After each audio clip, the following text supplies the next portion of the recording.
Hey everyone, welcome back. Chapters 901 through 910 of the previous episode. Chen Ping'an observes a city god's night trials. Realizing divine laws often differ from mortal morality, he aids a temple's cypress tree spirit with a profound inscription before continuing his journey. Later, while fishing, he effortlessly repels a general's attack, protecting an old cultivator and displaying his martial prowess. If possible, you can support me via PayPal, or become a channel member to help me keep this channel running. Thank you. Now let's get back to the story of Sword of Coming audio series. Chapter 911. He landed back on the deck of the Luchuan, and he had to stumble back a few steps to steady himself. After sending Gao Ling back to the Luchuan, Chen Ping'an drifted back to the shore, while Gao Ling looked on with a grim expression, at a slight loss for what to do. He could tell from that clash that he was no match for his assailant, but if he were to back down now, he risked drawing the ire of the woman for his incompetence. Hence, he was really stuck between a rock and a hard place. Thankfully, the woman gave her a way out. Her eyes were glowing with excitement as she smiled and said, "It's fine, leave them be. My master once told me that unfathomable people can appear anywhere, even in the smallest of nations. I'm glad that I got off the ship at the Green Oriole Nation ferry station to travel along this water route." Gao Song was very relieved. On the shore, Chen Ping'an cupped a fist in a salute toward the Luchuan, as if in apology. Gao Ling faltered slightly, then smiled and returned the salute. Meanwhile, the woman was only becoming more excited by the second and she exclaimed, "What an interesting guy. Gao Ling, I'll put in a good word for you with your emperor once we get back." The Luchuan slowly departed, and the old Dragon Gate tier cultivator turned to express his gratitude to Chen Ping'an, but the latter was already gone. The old man immediately ordered his maidservants and child attendants to move all of his large pots of bait to the spot where Chen Ping'an had just been fishing, convinced that the fishing spot chosen by Chen Ping'an had to have been a prime location that was blessed by the heavens. As soon as he sat down, he was immediately struck by a sense of reinvigoration. As expected, even the breeze blowing over the fishing spot chosen by such an unfathomable immortal was sweeter and more fragrant than the breeze elsewhere. In the distance, Chen Ping'an continued on his way, walking through a plain with wide-open views. All of a sudden, he stopped in his tracks, then stowed his bamboo case away into his minimization treasure. However, a suspicious look then appeared in his eyes, as if he were doubting his own judgment. After that, he continued onward as if nothing had happened. Die. The sweeping village was considered a sacred place by the people of the 5 mountain nations cultivation world. There were all types of rumors about this village swirling around. One of them proclaimed that the reason why Senior Wang Dun had never married was because during his travels in the north in his younger days, he had fallen in love with the woman who later went on to become the empress of the Southern Thorn Nation. Unfortunately, it was ultimately not meant to be, and the heartbreak from that failed relationship led him down the path of martial arts. So one man's misfortune had turned into the fortune of the entire 5 mountain nation martial arts world. There was another rumor that claimed that the village's thin plum wine was brewed using a recipe left behind by an immortal. It was also claimed that drinking a jar of thin plum wine could provide a martial artist with benefits equivalent to several years of cultivation. Apparently, all of Wang Dun's disciples had grown up taking daily thin plum wine baths, and that was why all of them were such exceptional prodigies. There was another rumor that there was a tightly guarded restricted area in the sweeping village, within which were all of the secret martial arts manuals that Wang Dun had ever written.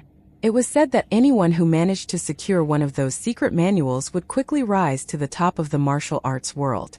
A saber manual would grant one saber skills on par with Lu Tai, and a sword manual would allow one to match Wang Jingshan in swordsmanship. Of course, these were all completely false, and they were regarded as nothing more than jokes to those who were actually in the know. Lu Zhua, one of Wang Dun's direct disciples, was very exasperated by these rumors, but his master never seemed to care. Among all of Wang Dun's disciples, Luo Zhua was the one with the worst aptitude. He was a very slow learner, and to further compound his woes, he was facing mountainous bottlenecks in everything, whether it be sword, saber, or fist techniques. The bottlenecks were so absolute that unless he was blessed by a miracle, he would most likely never be able to overcome them. His master often offered him words of consolation, but even a warrior of Wang Dun's caliber was powerless to help him. In the end, he had no choice but to accept his fate. At this point, the village steward was quite advanced in age, while their eldest senior sister had moved far away after marriage, so Wang Jingshan was forced to deal with many of the menial tasks involved in running the village. Given his exceptional aptitude, it was a real shame that he was having to take time out of his cultivation to deal with all of these trivial tasks, and Lu Zhuo felt even more agitated than him on his behalf. He felt like Wang Jingshan should have been out traveling the world and honing his swordsmanship. Hence, he had begun taking it upon himself to attend to the logistical and administrative tasks involved in running the village, trying to take as much of the load as possible off the old steward and Wang Jingshan. He woke up at 6 every morning, then practiced his walking meditation, or his sword or saber techniques. After that, he would have breakfast, then join the old steward in taking care of various daily tasks, such as going through account books, reading and responding to letters, and managing the daily expenses of all of the disciples staying in the village.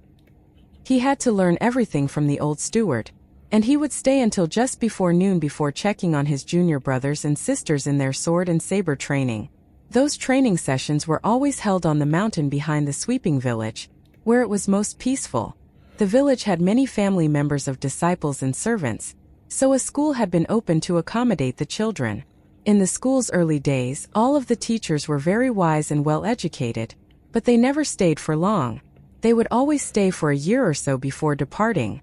Some were retired officials who were simply too old to continue teaching, while others had aspirations of attending the imperial examination in the hopes of entering the officialdom.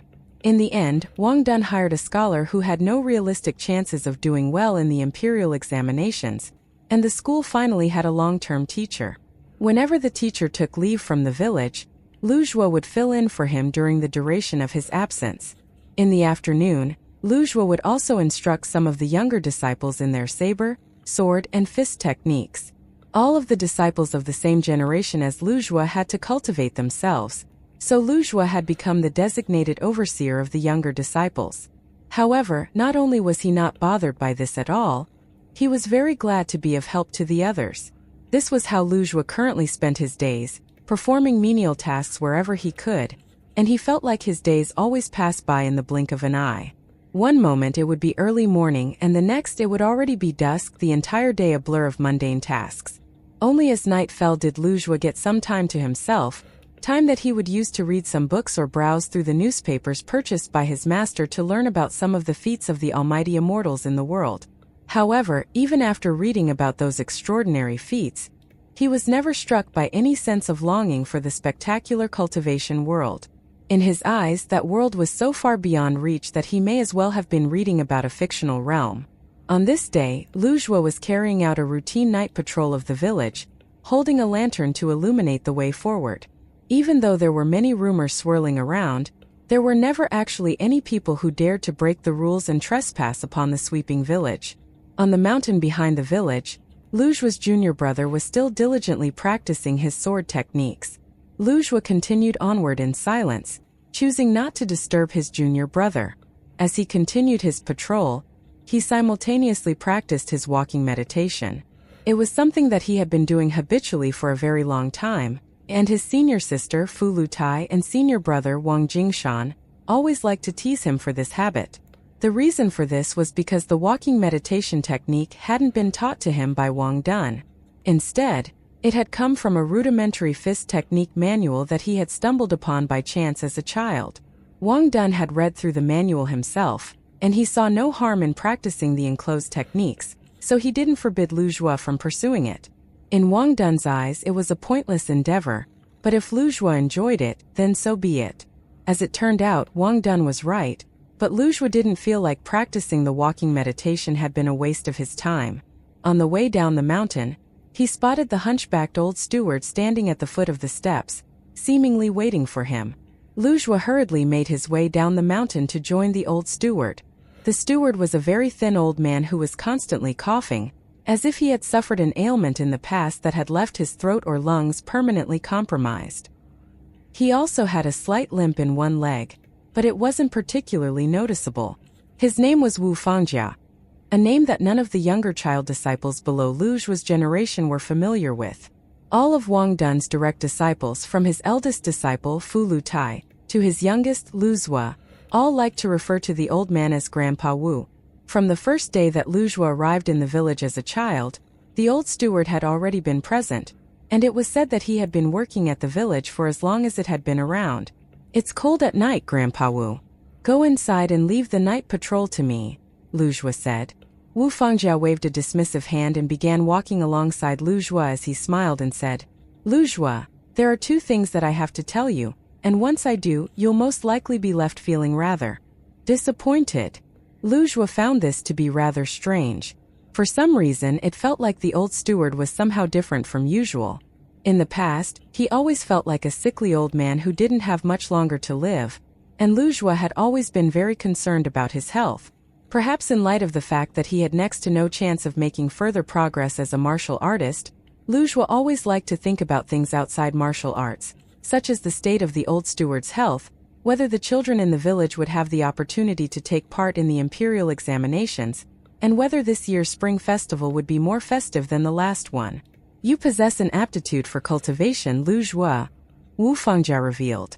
"If you had been fortunate enough to have encountered a Dao Minter as a child, then you would have had a bright future ahead. Unfortunately, you encountered Wang Dun instead and became a martial artist. It's truly a terrible waste." Lu Zhua wasn't bothered by this revelation, yet before he had a chance to reply, Wu Fengjia raised a hand to interrupt him. "I know you want to tell me that it doesn't matter to you, but that's only because you haven't truly witnessed what the scenery on the mountain summit is like.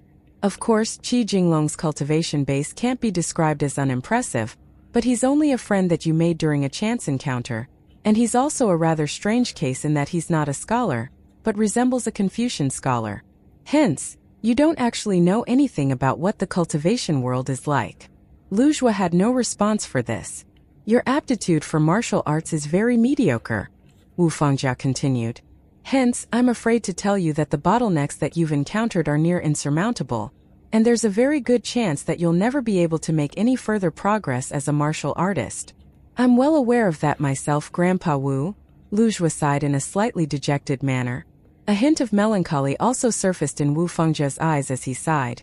"Out of all of the children in this village, I saw you as the one who had the disposition, and that's why I left that fist technique manual for you to discover. However, most of the time life is simply unfair.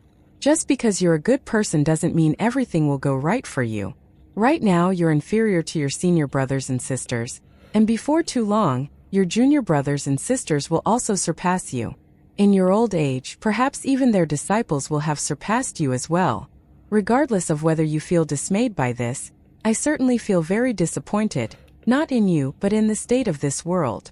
Lu Zhua was astonished by the revelation that Wu Fengjia was the one who had left that fist technique manual for him to discover, and his mouth was gaped open in shock. "Let me ask you one final question," Wu Fengjia continued. "Are you really content to serve as the steward of the village and live out a mundane life? Do you really have no interest in seeing the scenery beyond this village?" Lu Zhua pondered the question carefully, then smiled as he replied, "That really doesn't bother me at all. If fate has decided that I am to go no further than this point, then I'm content to serve as the steward of this village for the rest of my life." "Good," Wu Fengjia said with a nod of approval. "But don't look down on yourself. It's only because there are people like you who dedicate themselves to doing the mundane, seemingly insignificant things that others are able to focus on doing greater things. In fact, I'd go as far as to say that people like you form the foundation of the hope for this world. That sounds far too grandiose to be coming out of the mouth of a useless old man like me, doesn't it?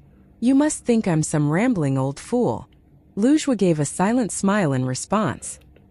He didn't want to lie, but he didn't want to hurt the old man's feelings either, so he could only remain silent. Wu Fengjia burst into laughter, and all of a sudden, it was as if all of his physical ailments had evaporated into thin air. "You've passed my test, so it's time for you to soar to the heights that you deserve, rather than have your will slowly ground to dust by this mundane and menial way of life," Wu Fengjia declared. "I'm going to be leaving this village tonight. I've been hiding for so many years, and it's about time that I put an end to this life in hiding. I've left behind 2 letters, an immortal treasure, and a cultivation art in the counting room. You can give one of those letters to Wang Dun. Tell him that he's already been wasting your talents for many years, and that it's about time that he let you go. Keep the other letter with you, then seek out Qi Jinglong and give it to him. From there, you will begin your cultivation journey. Even a Luzhua who is content to serve as a village steward is already a ray of hope for this world. A Luzhua with ambitions of reaching the pinnacle of the cultivation world will be even more beneficial to the world. Luzhua was completely dumbstruck. Wu Fengjia reached out to grab Luzhua by the head, then threw a punch into his chest, instantly inflicting upon him severe internal injuries, and he felt as if even his soul were rattling in his body. Despite his agony, he was unable to make any sound as the wind had been completely knocked out of him. You're great in every way, but this unambitious personality of yours really pisses me off. If you're not going to fight for a spot on the mountain summit, are you going to make way for those Qi refiner, who are even more deplorable than the scum on the bottom of your boots? Wu Fengjia stared intently at Lu Zhuo, who was on the verge of falling unconscious, and continued. In order for you to embark on the path of cultivation, your bridge of immortality must be snapped first. Only then will you be able to completely expel the pure true Qi in your body. Rest assured, your bridge of immortality has been snapped, but not shattered. That letter of mine will be sufficient for you to repair your bridge of immortality. Feel relieved, rest assured, and after that, perhaps you'll even be able to continue cultivating the mountain-shaking fist. Dig deep and preserve. If you can overcome this obstacle, then a bright future lies ahead. If you can't, then you can focus wholeheartedly on serving as the steward of this village. Wu Fengjia released Lu Zhuo's head, and the latter instantly collapsed to the ground. His lantern fell out of his grasp as he began throwing up blood uncontrollably. The old man crouched down beside him with a smile and revealed, "As you've probably guessed, my name is not Wu Fengjia. That's merely the name of a traveling hero that I encountered during my youth. He lost his life to save a little beggar child who was about to be crushed under the wheel of a carriage. Ever since then, that little cripple has dedicated his entire life to honing his fist techniques just to prove one thing, that he had made a worthy sacrifice in giving up his own life to save that wretched little orphan that had nothing to live for." Lu Zhuo could feel his true Qi as a pure martial artist slowly dissipating, and the agony was unbearable, but he still gritted his teeth tightly and did everything in his power to hear everything that the old man was saying. The old man smiled as he continued, "I invented a set of crude fist techniques, but in everyone's eyes, I was just an insignificant little wretch whose attitude for cultivation was only mediocre at best. Looking back now, the fist techniques in that manual are indeed very lackluster. That's why I had to train diligently into my 40s before I could finally declare war on that immortal abode on my own. That immortal abode was the dominant force in an entire nation at the time, and everyone laughed at me for thinking that I could exact my vengeance on them with no assistance or backing. That suited me just fine. The foundation of the fist intent derived from these fist techniques lies in the courage and conviction to challenge a foe much more formidable than oneself. Unfortunately, even though you've been practicing the fist techniques in the manual for many years, you remain unable to capture the fist intent within. But that's no matter. There are countless paths that can be taken in this world, and all that matters is that you are a good person. It matters not whether you are my direct disciple or not." Finally, the old man gently flicked Lu Zhuo on the head, knocking the latter unconscious. There was no need for Lu Zhuo to continue pursuing martial arts, so it was completely pointless to subject him to physical suffering. The key to whether he would be able to embark on the path of cultivation lied in whether he could settle his soul. The old man rose to his feet as he said, "My real name is Guyu. Remember it well. Before I go face Jiyu in our final showdown, I suppose I should pay a visit to that young man. If he dies, then he'll essentially have returned my mountain-shaking guide to me. If he doesn't die, well, the chances of that are rather slim. I won't make it so that he has no chance of survival. Seeing as he's striving to become the most powerful 6th-tier pure martial artist under the heavens, I'll restrict my cultivation base to only the 9th tier to give him a chance." Die. Chun Ping'an was feeling more and more unsettled. He felt as if he were embroiled in an all-encompassing cloud of impending doom, one that was inescapable and unavoidable. This was the second time he had experienced this feeling on the northern complete reed continent. The first time was back when he encountered Sword Immortal Jiu of Ape Call Mountain at the foot of the magnificent peak. Despite this sense of impending doom, Chen Ping'an didn't feel fearful or panicked in the slightest. Instead, he was the calmest that he had ever been. Far out in the distance, he was only just barely able to make out an old man dressed in a long robe. He was standing while resting with his eyes closed, and it seemed that he had already been there for quite some time. As he opened his eyes and took a step forward, everything was silent. However, in the next instant, a furious commotion akin to the sound of rumbling thunder rang out without any warning. Chen Ping'an's eyes narrowed slightly at the sight of the oncoming old man. In this instant, he knew that his talismans, his golden sweet wine Dao sword, his 2 flying swords, and even Sword Immortal were completely useless to him. Nothing outside of his prowess as a pure martial artist had any chance of saving him. Chen Ping'an had faith in his own instincts. He could tell that his assailant was at least a mountain summit tier martial artist, and his fist intent was unfathomably immense. Chen Ping'an began rushing directly toward the old man. If he tried to flee or evade, then his fist intent would be weakened, and his already slim chances at survival would be reduced even further. A weakening of his fist intent here would be equivalent to surrender, and in the cultivation world, surrender often equated to death. A clash of fists ensued, and Chen Ping'an was instantly sent flying back several hundred feet. Even as he landed on the ground, he was still unable to arrest his own backward momentum, and the soles of his boots were quickly worn smooth as they screeched over the ground.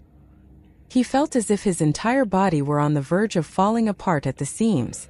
This was the first time that his fist intent had been forcibly interrupted while unleashing the deity drumming technique. Meanwhile, the old man continued to stroll casually toward Chen Ping'an, seemingly allowing the latter to take in a new breath of pure true qi, following which he descended upon Chen Ping'an and threw another punch. Chen Ping'an's vision was already blurry from the first clash, and he was sent flying back once again, completely unable to put up a fight.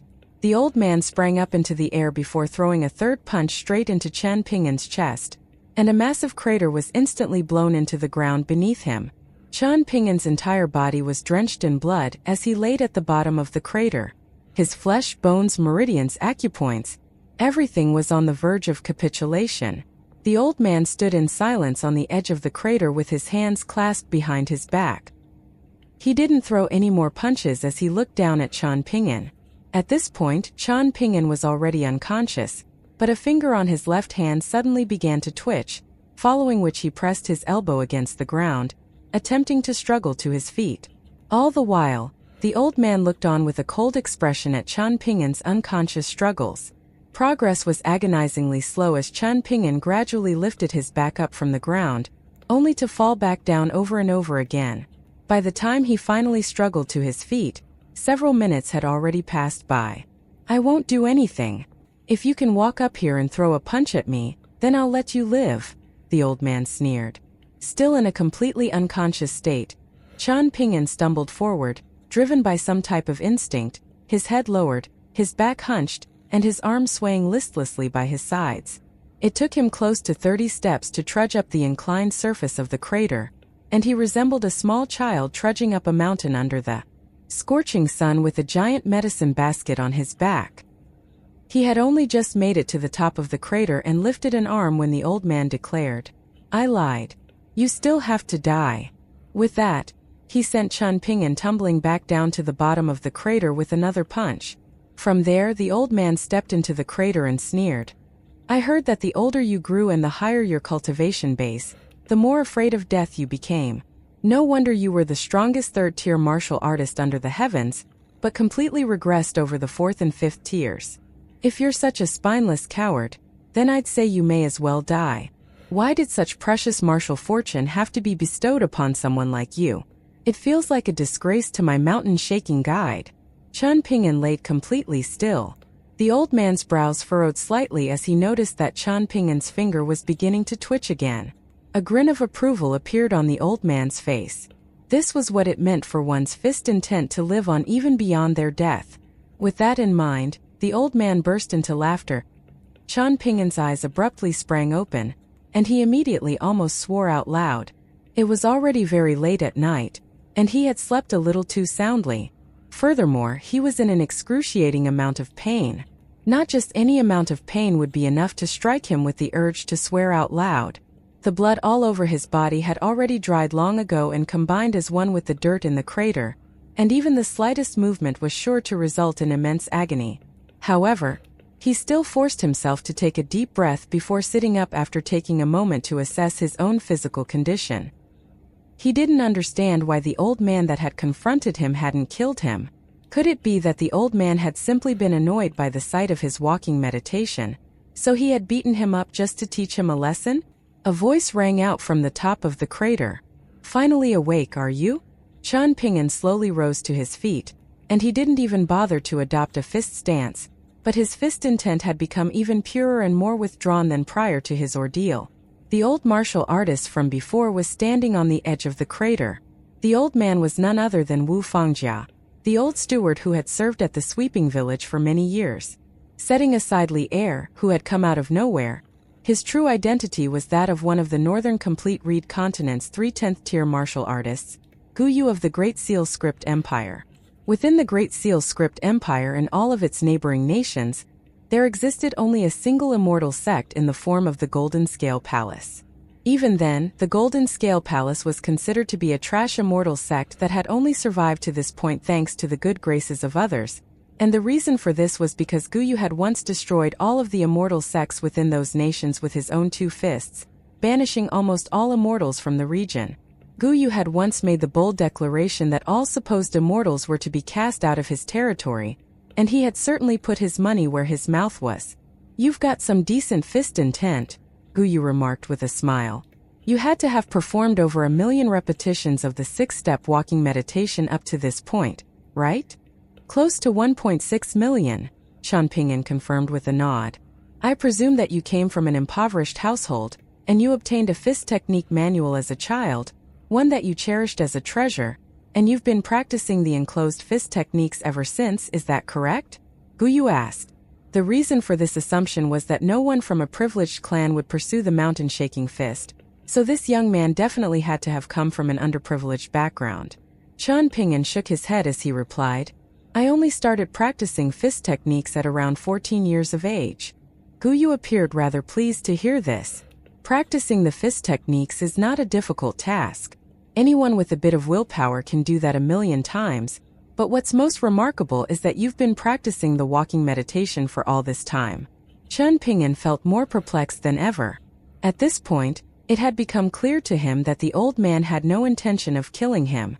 In fact, he had benefited immensely from the punches that had been dealt upon him by the old man, benefiting in very profound ways outside of any form of enhancement to his body, soul, fist intent, or mental state.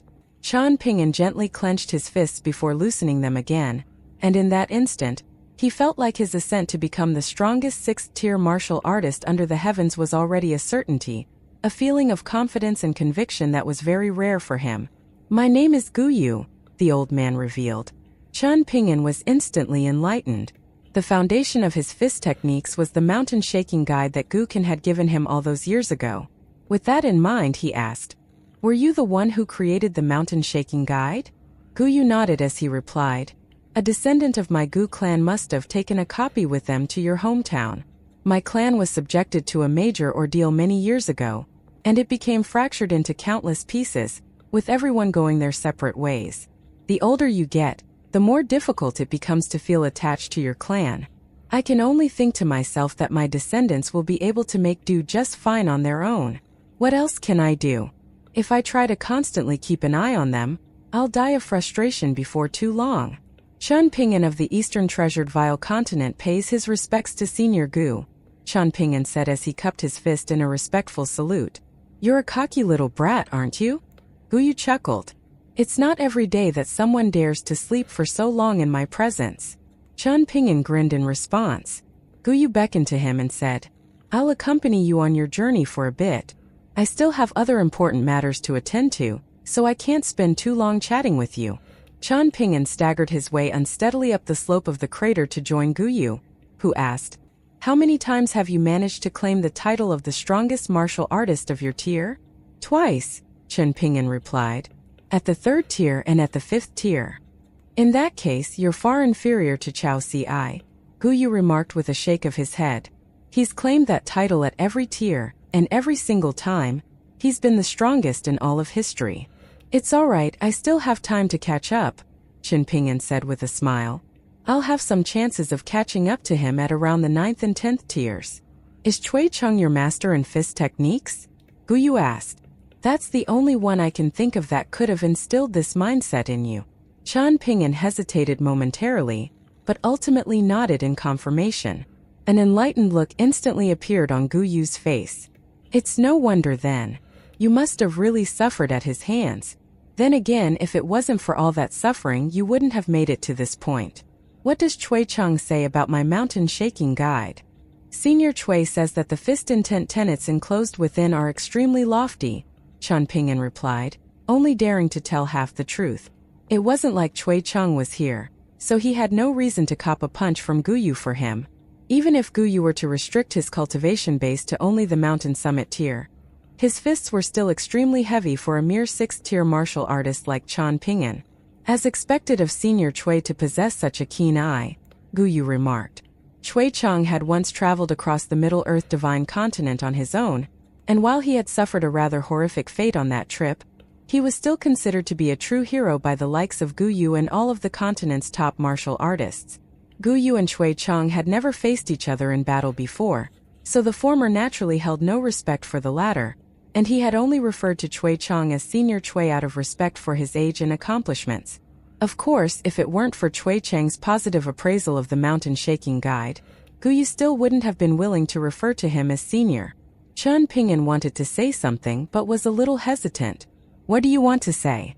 Go ahead, Gu Yu prompted. I heard that a vendetta exists between you and sword immortal Ji Yu of Ape Call Mountain. Is that right? Chen Ping'an asked. That's correct, Gu Yu confirmed. Only one of us can emerge from our vendetta alive. Chen Ping'an spoke no further on the matter. Worldly affairs were often very complicated. Bad people killed good people and vice versa, but bad people could also kill other bad people while good people could kill other good people just the same. Without studying up extensively on the history between the two, Chen Ping'an was in no position to offer any opinions on the conflict between them. I presume you've already heard of what's been happening in the capital of the Great Seal Script Empire, Gu Yu said with a smile. On the surface, it simply appears that some flood dragon of the Jade Seal River has gone on a rampage and seeks to flood the entire capital. However, it's very clear to me that Ji Yu orchestrated all of this in order to force me to show myself. In that case, I'll just have to go and meet him. Even if he hadn't come looking for me, I would have gone out to search for him. I will admit that he's quite a formidable foe. That's why I've been hiding from him for so many years, even at the cost of harming my own physical foundation. Ultimately, it all boils down to my own ineptitude. The 3 sub-tiers for 10th tier martial artists are the Thriving Chi tier, the Simplification tier, and the Divinity tier. Prior to reaching the 10th tier, I had forged a solid foundation every single step of the way, but after reaching the 10th tier, I was overcome by my desire to reach the legendary Divinity tier, and I was unable to remain patient. I didn't feel like my mental state was compromised in any way at the time, but in reality I had become too hasty, and as a result my foundation had been slightly compromised. For you, existing in the same generation as Chao Ci may be very disheartening, but it's also a huge blessing. If the opportunity arises, you two can provide mutual motivation to one another so both of you can strive for greater heights. Of course, that's only a possibility if you avoid being beaten to death by him, or having your confidence shattered by his fists. For a martial artist, once you lose your fighting spirit, then all will be lost. Make sure to remember this well. I will, Chen Ping'an replied with a nod. Why are you practicing fist techniques if you're so afraid to die? Gu Yu asked in a casual manner. This was a very strange question. Didn't it make sense that Chen Ping'an was practicing fist techniques precisely because he was afraid of death? I'm not truly afraid of death. Instead, it's more like I can't die. It seems to be the same as being afraid of death, but it's actually different, Chen Ping'an replied. That makes a lot of sense, Gu Yu remarked. In his eyes, this was the most puzzling thing about Chen Ping'an. From his perspective, Chen Ping'an's fist intent had been enhanced by his knowledge that his death was a certainty, and it had reached its peak as he lay dead at the bottom of the crater. This was clearly not the sign of someone who was afraid of death.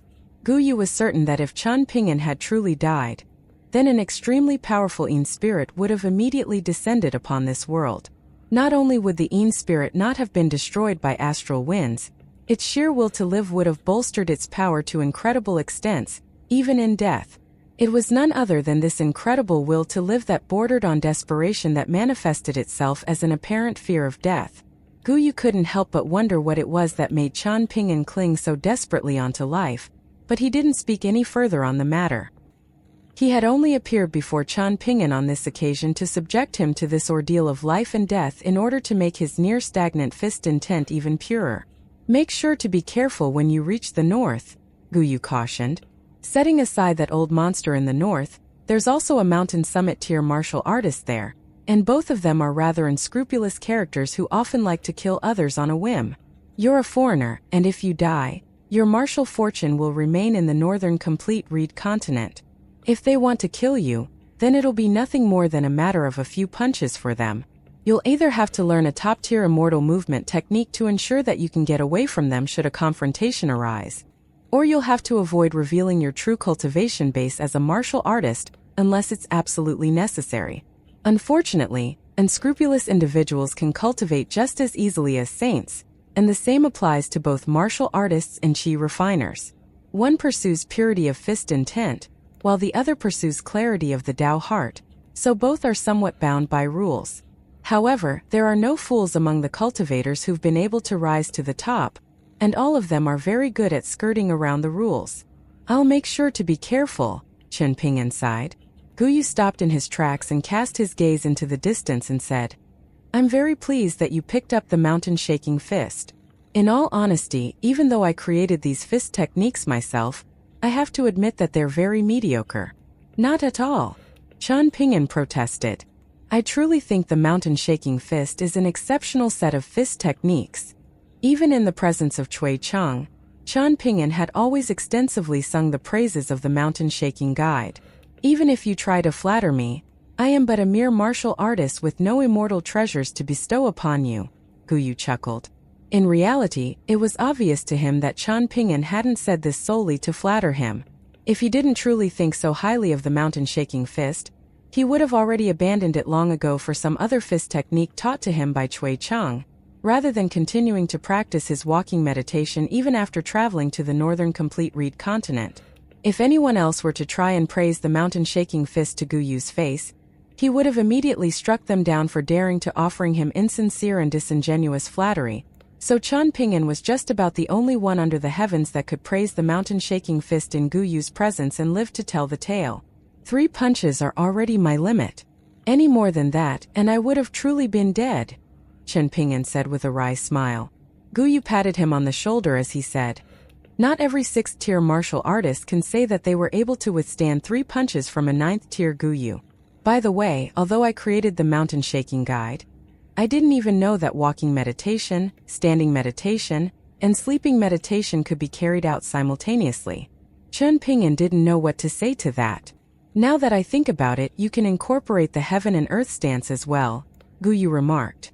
"How do I do that?" Chen Ping'an asked. "Am I supposed to somehow walk upside down with my head on the ground?"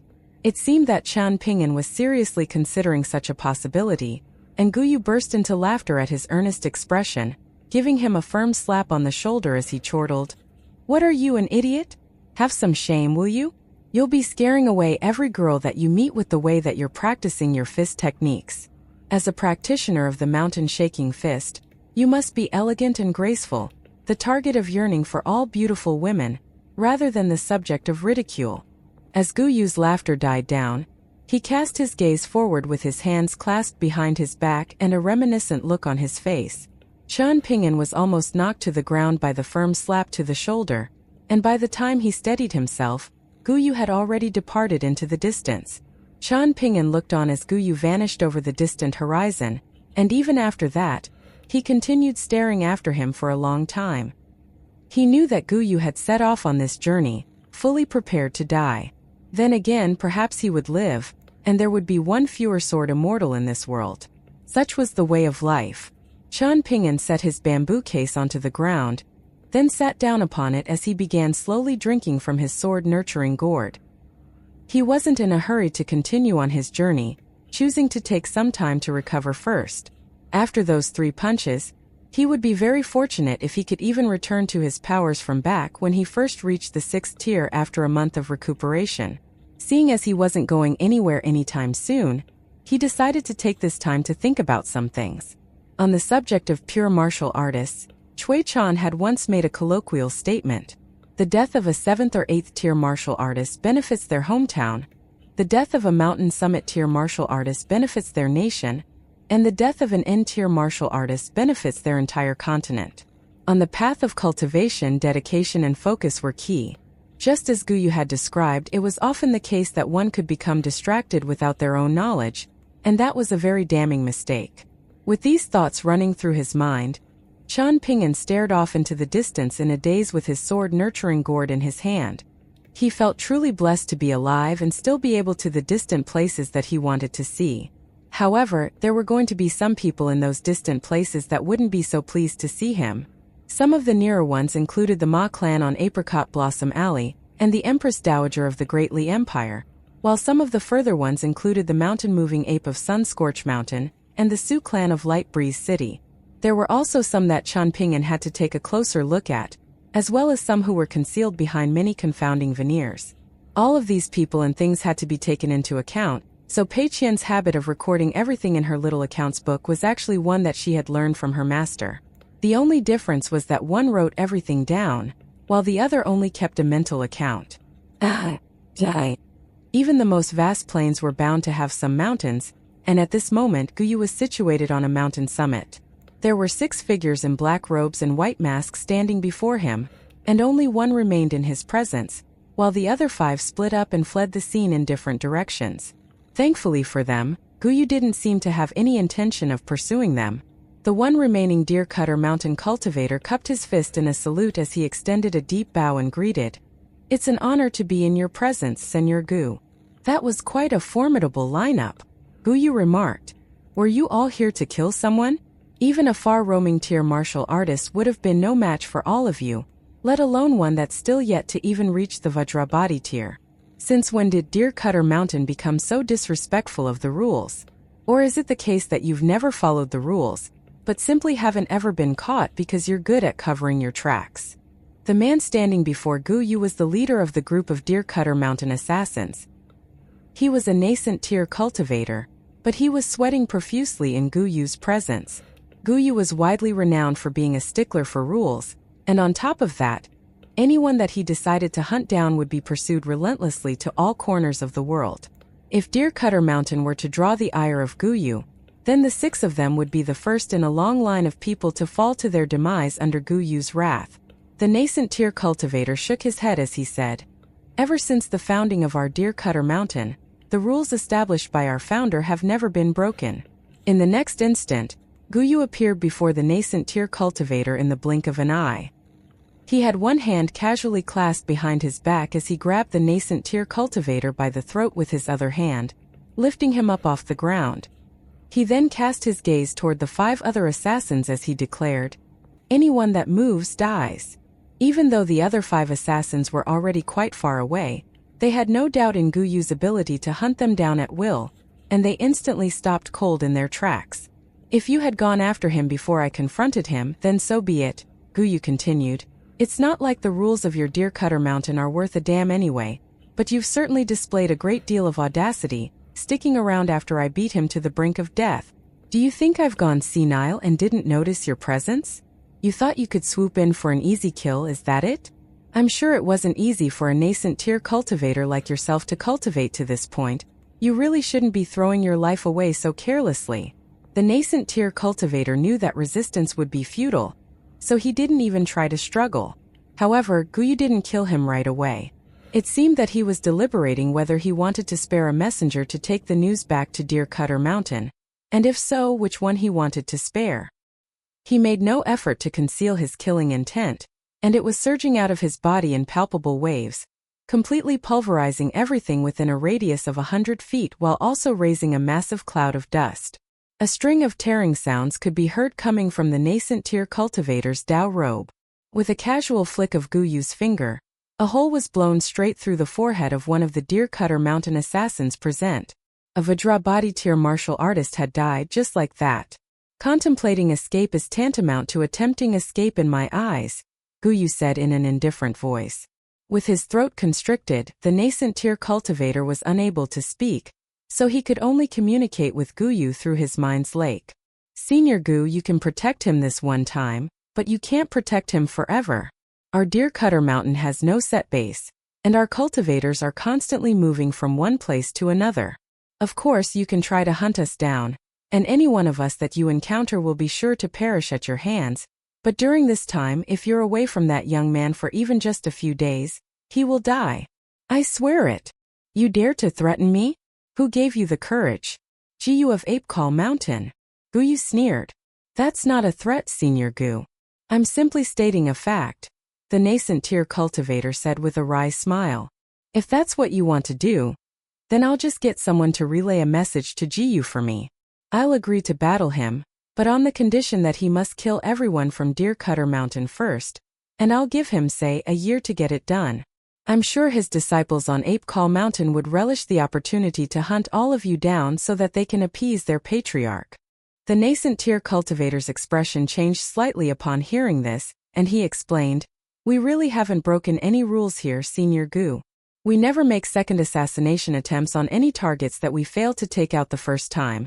That's an absolute rule of our Deer Cutter Mountain that is never broken. As for why we came here, that is a secret that I cannot reveal. Please forgive me, Senior Chui, but this is also a rule of our Deer Cutter Mountain. Here you are, telling me about the rules of your Deer Cutter Mountain and asking me to respect those rules, but why don't you have any regard for my rules? Guyu asked. I confronted him yet spared his life. Does that not tell you anything? You clearly know who I am, yet you weren't even willing to wait for at least a few days before making your move? Do I have to stand here and spell everything out for you to understand what my rules are? How strange. Since when did my rules become something that instills little runts like you with the confidence not to follow the rules? He casually snapped the nascent tier's neck as he spoke, sending the latter's head toppling to the ground. At the same time he reached out with his other hand, to crush his victim's golden core and nascent soul, ensuring that they had no chance of survival. The destruction of a nascent tier cultivator's golden core and nascent soul resulted in an explosion of devastating power, but it was scattered with ease by a casual sweep of Guyu's sleeve. One of the other Deer Cutter Mountain cultivators had fled into the ground using an earth movement technique, but he was killed by a stomp of Guyu's foot, forever entombed deep within the earth. The three remaining Deer Cutter Mountain assassins remained completely still in the distance, too scared to move even a single finger. Guyu clasped his hands behind his back, then turned to a certain direction as he heaved a faint sigh. I thought we'd be too far away for him to detect us, but his intuition is sharper than I expected. Then again, I suppose this is no surprise, considering both his intuition and fist intent are quite exceptional. Earlier, Guyu had intentionally pressured Chen Ping'an with his fist intent. If Chen Ping'an had dared to compromise his own fist intent by trying to avoid a direct confrontation or by turning to things like his Dao robe or flying swords, then Guyu would have put more power into his initial punch and struck him down on the spot. He wouldn't have died, but he would have been inexplicably knocked unconscious, and he wouldn't have derived any benefit from the encounter. In a battle between combatants of similar cultivation bases, even the slightest point of difference could prove to be the difference between life and death. Chen Ping'an flew onto the mountain summit, and upon his arrival, he was already gasping for air, standing in a puddle of his own blood with his back hunched over and his hands resting on his knees. Your pain tolerance is impressive, I'll give you that, Guyu remarked with a smile. Chen Ping'an stood up straight with a deathly pale complexion, only to quickly collapse onto his backside, unable to remain on his feet. What's happening here, Senior? You're asking me? Don't tell me you were completely oblivious to these people following you, Guyu scoffed. I knew these people were following me, and I already sent out a flying sword letter to a friend, Chen Ping'an explained. Just a few more days and they would have had these people taken care of. What kind of friend is this? A cultivator? Are they not afraid of making enemies out of these annoying gnats? Guyu asked.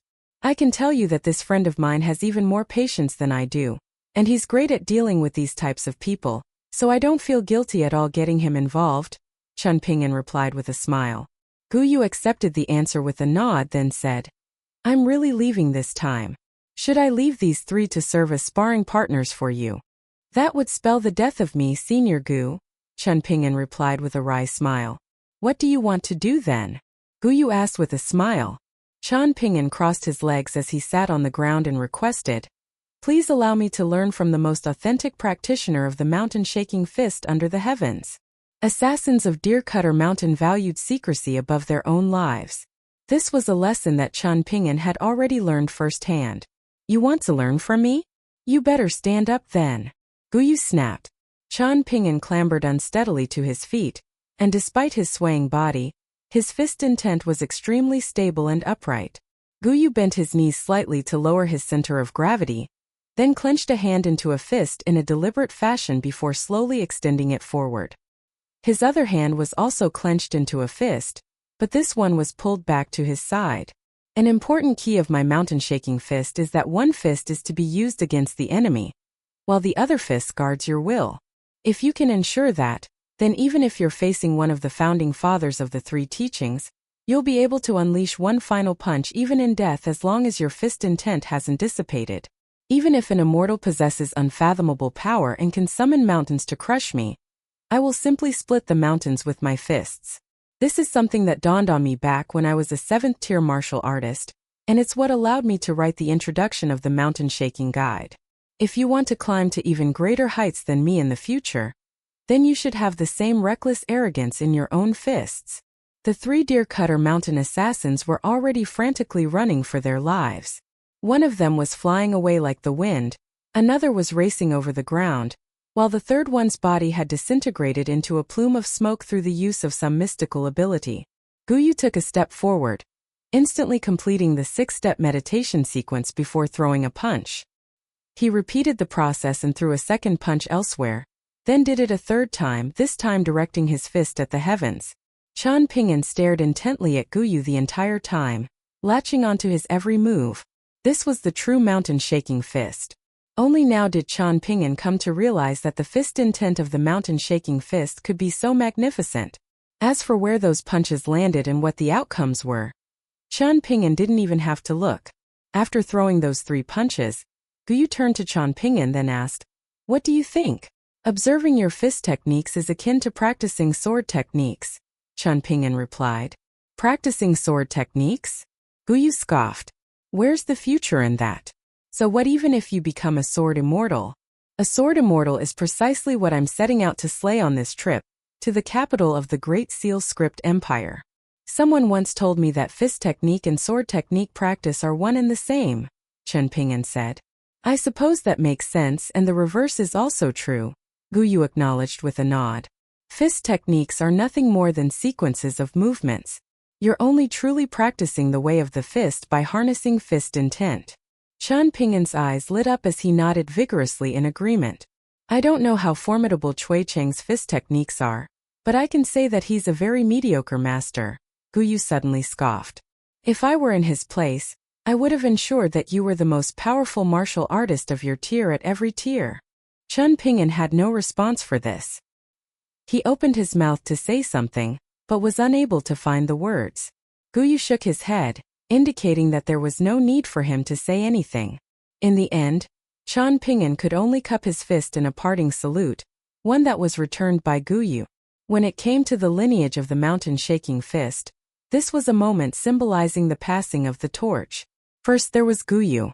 Then there was Chun Ping'an. Chun Ping'an stayed on the mountain summit for 2 days, practicing his walking meditation in an unsteady fashion day and night. On this day, a young man who resembled a Confucian scholar flew onto the scene on the stroke of daybreak. He instantly drew to a halt in midair upon spotting the crater that Chun Ping'an had lain in earlier. He then quickly spotted Chun Ping'an on the mountain summit, and he descended to the ground, looking very disheveled. As a swordsman on the cusp of the nascent tier, he had to have been traveling in a massive hurry for him to look so bedraggled. Qi Jinglong remained silent and concealed this entire time, and only after making his landing was the talismanic light emanating from his robes dispelled to reveal his presence. A faint smile appeared on Chen Ping'an's face, and he was finally able to relax a little. Now that Qi Jinglong had arrived, he could afford to slack off. Prior to the two of them parting ways at the Dragon Head ferry station, Chen Ping'an had given Qi Jinglong one of the two letter-bearing flying swords in the sword case gifted to him by Zhu Quan of the Flax Robe sect. He had done this so that the two of them could easily keep in touch with each other, but never had he imagined that he would need to use it so soon, nor had he imagined that Deer Cutter Mountain would be willing to completely destroy its own reputation just to hunt down a foreigner like himself. In response to Chen Ping'an's letter requesting assistance, Qi Jinglong's reply had been absurdly concise. "Wait for me. Don't die." Qi Jinglong took a moment to inspect his surroundings, then turned to Chen Ping'an with a perplexed expression as he asked, "What happened here?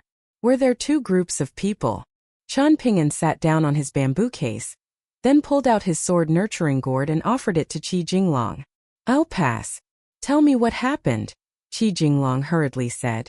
At this moment, Chen Ping'an was wearing the 100-eye Taotai Dao robe, and he took a swig of wine then explained, "One of them was an old senior whose name I won't mention. That senior was the one who wrote the fist technique manual that I've been training. After he found me, he blessed me with 3 punches to hone my fist intent, and after that, he even took care of 6 Deer Cutter Mountain assassins for me." "Is it him?" Qi Jinglong asked. Chen Ping'an offered no response, and Qi Jinglong took that as silent confirmation. The second group of Deer Cutter Mountain assassins hadn't left behind many signs to indicate their presence in the area, but they had clearly decided to come after Chen Ping'an even at the cost of breaking their rules. This meant that they regarded Chen Ping'an as a nascent tier cultivator, perhaps even one that was more formidable than average. The old senior that Chen Ping'an had mentioned was purportedly the author of the Mountain Shaking Guide, so they had to have been a martial artist. A martial artist capable of slaying those 6 Deer Cutter Mountain cultivators so easily had to have been at least at the Mountain Summit tier. There was not a single Mountain Summit tier martial artist in any of the nations stretching from the 5 Mountain Nation all the way upstream to the Sacred Lotus Nation.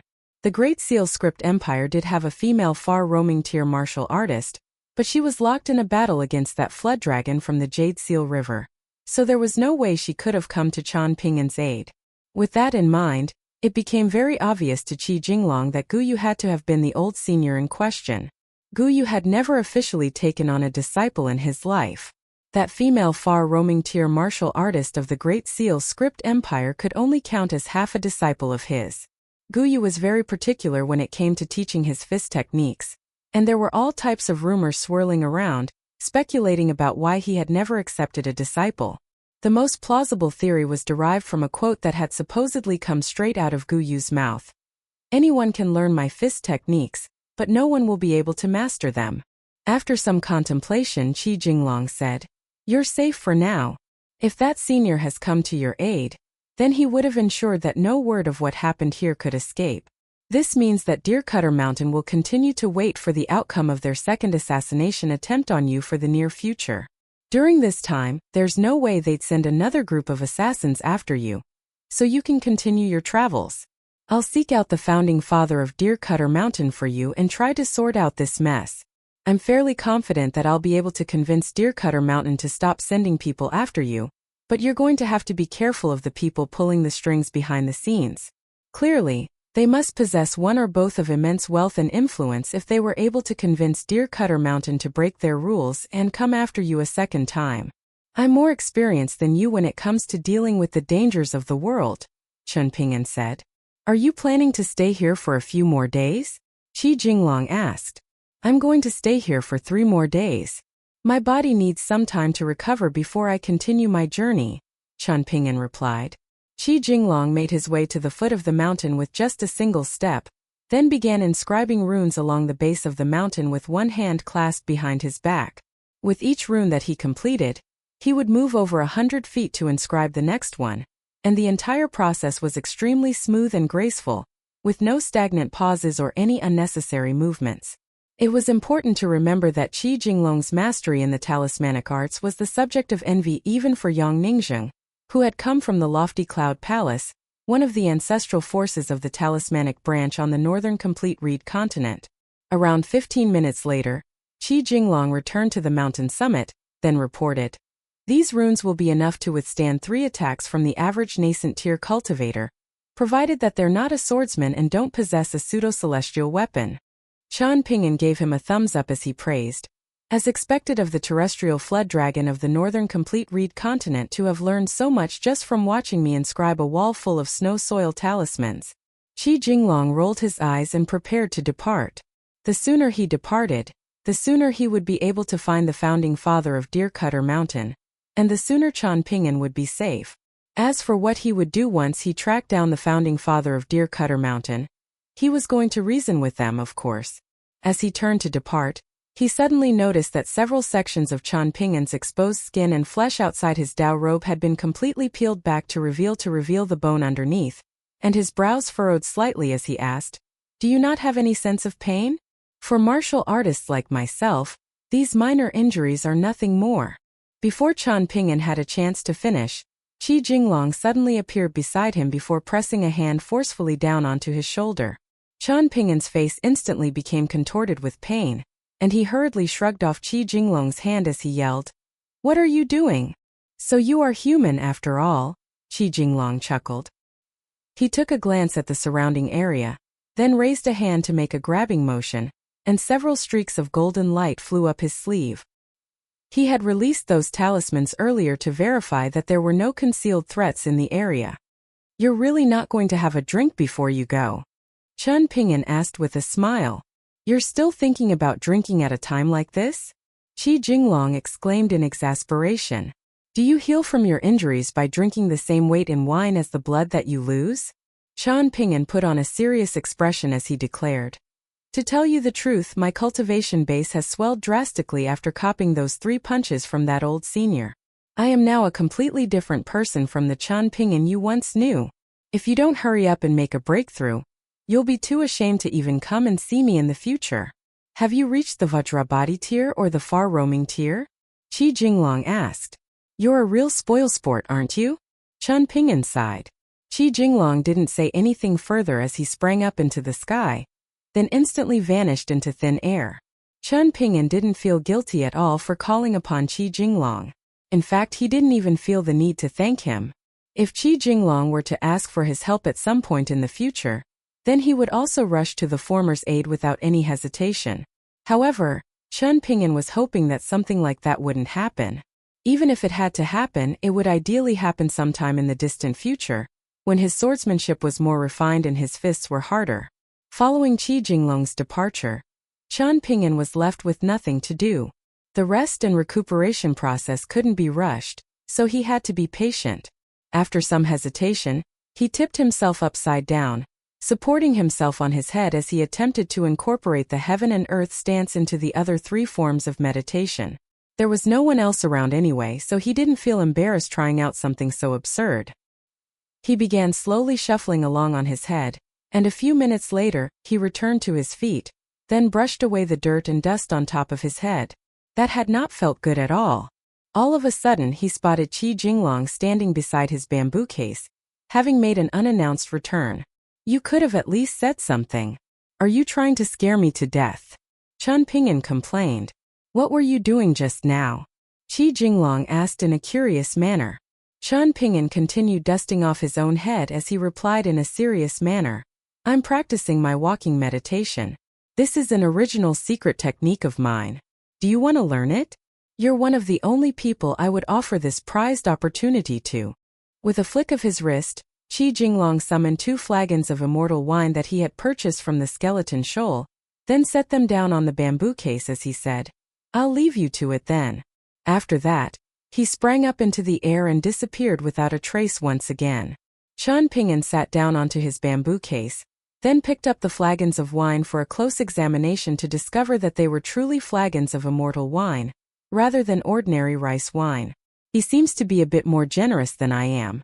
A spectacular banquet was held on Sun-Scorched Mountain to celebrate the breakthrough of Tao Zi, the granddaughter of one of Patriarch Tao, one of the mountain sword immortals. Tao Zi had made a breakthrough to the abode tier, taking her to the middle 5 tiers, so this was a momentous occasion. Many representatives of various factions had come to offer their congratulations, but the congratulatory gift offered to Tao Zi by Sunscorch Mountain was more precious than any from the other factions. They had given her a mountain that had been moved from elsewhere to serve as her private garden. It wasn't exactly an official mountain opening, given that she was still yet to attain a golden core, but she had been given a mountain at birth, and Sujia's mountain had also been given to her following the former's departure from Sunscorch Mountain, so she currently owned 3 exceptional mountains that were abundant with spiritual energy. It was truly a sizable dowry, and her future Dao partner was going to be a very lucky man. What was even more remarkable about the mountain that had been given to her as a congratulatory gift was that it had formerly been an official mountain of a small nation. The nation in question had tried to defy the forces of the Great Li Empire, only to be crushed, and the mountain god had fallen along with the nation.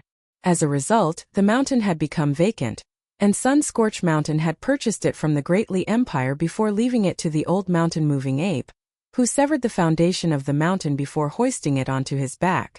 Even though the mountain had once been the nation's northern mountain, it was not overly massive, so the old mountain-moving ape didn't even need to reveal his full true form in order to carry it. Instead, he had only revealed a partial form, but even then, he still stood at over 100 feet tall, a hulking giant of man that made the mountain appear like nothing more than a huge boulder. From there, he carried the mountain onto an immortal ship owned by Sunscorch Mountain, and the mountain was able to take root upon being set back down to earth. Tao Zi had been the pride and joy of the old sword immortals on Sunscorch Mountain ever since she was a little girl. Not only did she possess a lofty status, her aptitude for cultivation was exceptional, a complete anomaly the likes of which Sunscorch Mountain hadn't seen for 500 years, and that was one of the key reasons why she was held in such high regard. Additionally, her temperament and fortune were all quite moderate, which meant that she would never make rapid progress, but her bottlenecks were very easy to overcome, and barring any mishaps, she was all but assured to reach the golden core tier in the future, and there was a very good chance that she would reach the nascent tier. For immortal sects like Sunscorch Mountain, extraordinary prodigies like Wei Jin of the Wind Snow Temple were naturally the object of envy for everyone, but slightly lesser prodigies like Tao Zi were also very important. In fact, it could even be argued that someone who could reach the nascent tier in a safe and steady fashion was more of a sure thing than the brilliant prodigies who made massive names for themselves from a young age. After all, standing out too soon could easily result in an early demise. Among all of the congratulatory gifts, there was one in particular that was most eye-catching. Even though the presenter of the gift hadn't made an appearance, the entirety of Sunscorch Mountain felt very proud and honored to have received this gift. This was because the gift had come from none other than the feudal lord of Old Dragon City, Song Mu. Prior to this, there had been some rumors claiming that Tao Zi had paid a visit to the Jewel Small World during her youth, and back then she had acquainted herself with Song Mu, whose status as a prince of the Great Li Empire had been concealed at the time. On the new mountain, the Northern Mountain Temple was in a terrible state, and it would require a significant investment of resources to repair. As the celebratory banquet gradually drew to a conclusion, an elegant young woman was standing outside the temple with a gleaming green gourd hanging from her waist. That was a small gift that had been given to her by her firewood collecting brother some years ago. At the time, no one had realized that it was a priceless immortal treasure, and its value was only discovered once the patriarch of the Tao clan had it examined by a seasoned appraiser. Standing beside Tao Zi was none other than the old mountain-moving ape of Sunscorch Mountain. Tao Zi turned her gaze from the temple to the hulking mountain of an old man standing beside her as she smiled and asked, "Is there really no chance for Big Sister Su to return to Sunscorch Mountain, Grandpa Yuan?" The old man shook his head as he replied, "She's already completely fallen from grace, and she would have only been made into a laughing stock had she remained on Sunscorch Mountain. That new master of the wind lightning field is a real sly piece of work." Tao Zi grumbled. He could have gone into seclusion at any time, but he chose to do so now just so he could go into hiding. Li Tuanjing's death has been a massive blow to the wind lightning field. The old man grinned. Regardless of how exceptional a prodigy Huang he is, he's still a developing prospect who'll struggle to lead the wind lightning field on his own. As for Lu Baqiao, he's just some fool who's unable to get over his romantic infatuations. He may be progressing quite quickly for the moment, but he's soon going to encounter an insurmountable bottleneck, and he'll only have himself to blame for it.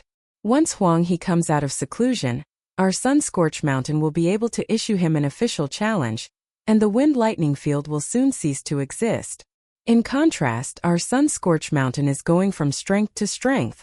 If we can build up some more momentum in the mortal world, not only will our entire mountain be elevated in status, perhaps we'll even have more than one sword immortal of the upper 5 tiers among our ranks. When that time comes, we will become the object of reverence for all of the swordsmen across the entire continent, and will only climb higher and higher from there. The Wind Snow Temple and True Martial Mountain have already begun to display signs of stagnation, and eventually, we will surpass them as well. I'm not interested in any of that, Grandpa Yuan, Tao Zi sighed. The representative of the Light Breeze City Su clan is here, the old man suddenly said. What a pain! Tao Zi sighed with a roll of her eyes, while the old man smiled in amusement. After obtaining that suit of scaly armor, the leader of the Light Breeze City Su clan had immediately begun eradicating the Su clan's branches, quickly eliminating everyone in the sect that could potentially oppose him. He had left the Greatly Empire with a rather sour taste in its mouth for his decision to move the Su clan out of Cinnabar Mountain, but aside from that, he hadn't made any other missteps. Furthermore, he had made amends by marrying off his daughter to the Yuan clan, thereby forging a marriage alliance with a powerful pillar general, and as a result, the Su clan had become a significant force among the Dragonades, but it was still inferior to Sun-Scorched Mountain. Over the past few years, the calculating mistress of Light Breeze City had been constantly making efforts to bring about a marriage alliance between her son and Tao Zi, but the patriarch of the Tao clan was yet to accept the proposal. If a marriage alliance were to take shape between the Tao clan and Light Breeze City, then this would be great news for the entirety of Sun-Scorched Mountain, and both sides would benefit. An elegant and refined woman in a palace dress approached Tao Zi, and the old man with a handsome red-robed young man by her side. Tao Zi extended a polite curtsy toward the woman, coupled with a dazzling smile, while the young man paid his respects to the old man. In response, the old man merely gave a nod of acknowledgement, while the woman gently picked up one of Tao Zi's hands in both of her own as she smiled and said in an affectionate manner, "Our little Tao Zi is becoming more beautiful by the day." After exchanging some pleasantries, both the woman and the old mountain-moving ape made their way toward the northern mountain temple to give the young duo some privacy. Outside the temple, Tao Zi turned to the young boy with a cold glare, then extended a hand toward him as she asked, "Where's your congratulatory gift?" The young man extended a closed fist, then opened it to reveal nothing inside, and he gently patted Tao Zi on the palm of her hand as he said, "Here it is." Tao Zi was not amused. The young man hurriedly raised his hands in surrender as he grinned. "Have some patience. There's going to be a surprise coming out of the Fox Nation near our Light Breeze City soon, so my gift is going to have to come a little late." Tao Zi gave a cold harumph to express her dissatisfaction. The two of them began strolling along the railing of the White Jade Plaza on the mountain summit, where they were able to take in the spectacular view of Sun-Scorched Mountain's many peaks. The young man took a glance at the green gourd hanging from Tao Zi's waist, then asked, "Why did your firewood-collecting brother come to congratulate you? You think he's as lazy and free as you are?" Tao Zi sneered. "Right now he's a feudal lord of the Greatly Empire, the ruler of half an entire continent." "You shouldn't say stuff like that," the young man said with a smile. "Will I incur more serious consequences by saying this, or will you be in more trouble if you go rambling about what you just heard from me?" Tao Zi scoffed. The young man had no response for this, and he could only shake his head in a resigned manner. He leaned over the railing as he sighed. "Ma Kuxuan is as impressive as ever. That entire Sea-Tide cavalry unit has been completely eradicated. I heard that the woman who irked him all those years ago knelt down and kowtowed to him together with her grandfather to beg for mercy, but even that wasn't enough to make him change his mind." "You're talking about the one from the Jewel Small World's Apricot Blossom Alley?" Tao Zi asked. "I heard he's been making breakthroughs like crazy ever since he went to True Martial Mountain. When it comes to people like him, you really can't do anything aside from stay out of his way." The young man fell silent as a dark look appeared on his face. He had thought of someone that he had felt a strong sense of distaste for ever since he first laid eyes upon them. Fortunately, the filthy hillbilly that he looked down on had a blood vendetta against the entirety of Sun-Scorched Mountain, one that was sure to result in his demise. However, what was quite disheartening for the young man was that this pathetic little beggar had somehow managed to completely reinvent himself over the past few years. His bridge of immortality had been snapped, but he had taken up martial arts and was constantly out traveling. On top of that, he now had his own estate, and it was enormous, encompassing many mountains, including Downtrodden Mountain and Cinnabar Mountain, the latter of which he had picked up for an astonishingly low price after it was abandoned by the young man's Sioux clan. The thought of this immediately soured his mood even further. Information was very hard to come by from the Dragon Spring Prefecture, and it was overseen by Sage Ruanqiong, so the Light Breeze City Sioux clan didn't dare to pry. Many of the bits and pieces of information that he had received had come from the Yuan clan, which his elder sister had married into, but those fragmented pieces of information were largely useless. As long as that man remained alive, he would continue to be a thorn in the sides of both the Sioux clan and Sunscorch Mountain, particularly so for the latter. The biggest cause for concern for Sunscorch Mountain wasn't how massive that young man's estate had become. Instead, they were afraid that he would be able to establish ties with the Dragon Spring Sword sect. In particular, it would be very troublesome for Sunscorch Mountain if he were to become entangled with Ruanqiong's only daughter. The Dragon Spring Prefecture was a forbidden area as far as the Great Li Empire was concerned, and no one dared to encroach upon it because Sage Ruanqiong was currently the undisputed #1 guest elder of the Great Li Empire, one that both the present and previous emperors treated with great respect. The young man turned his gaze back to the rundown temple. Inside, the woman and the old ape briefly discussed the state of the Eastern Treasured Vile Continent, following which they quickly cut to the chase. That Lu Xianying is going to be massive trouble once he returns to the Dragon Spring Sword sect from the pure Confucian Chang clan, the woman sighed. Compared with the woes of our Sunscorch Mountain, the minor troubles of your Sioux clan are barely any cause for concern, the old ape sneered. The woman took no solace from these words, continuing, in the cultivation world, decades can pass by in the blink of an eye. Both our Light Breeze City and your Sunscorch Mountain are aiming for greater heights, and in order to get there, we must eliminate all roadblocks in our path. In particular, Chan Ping'an must die. He better not appear before me. Otherwise, a single punch will be all it takes to get rid of him, the old ape scoffed. Do you really think it's that simple? The woman snapped in an exasperated manner. He should be thanking his ancestors as long as I don't go and seek him out. Are you suggesting that he would dare to come to Sunscorch Mountain for vengeance? The old ape challenged. The woman heaved a forlorn sigh. She was aware that even if Lu Xianying wouldn't be able to make a big difference even if he were to enter the Dragon Spring Sword sect and become a direct disciple to Ruanqiong. As for that hillbilly from Clayvase Alley, he may have accumulated quite a significant estate for himself, but it was still laughable to think that he would be able to oppose Sunscorch Mountain, which had the backing of the Great Li Empire. Even if she were to disregard all of Sunscorch Mountain's mighty sword immortals, just the mountain-moving ape standing before her alone would be too much for Chan Ping'an to deal with. However, for some reason, she often found herself feeling a little uneasy over the past few years.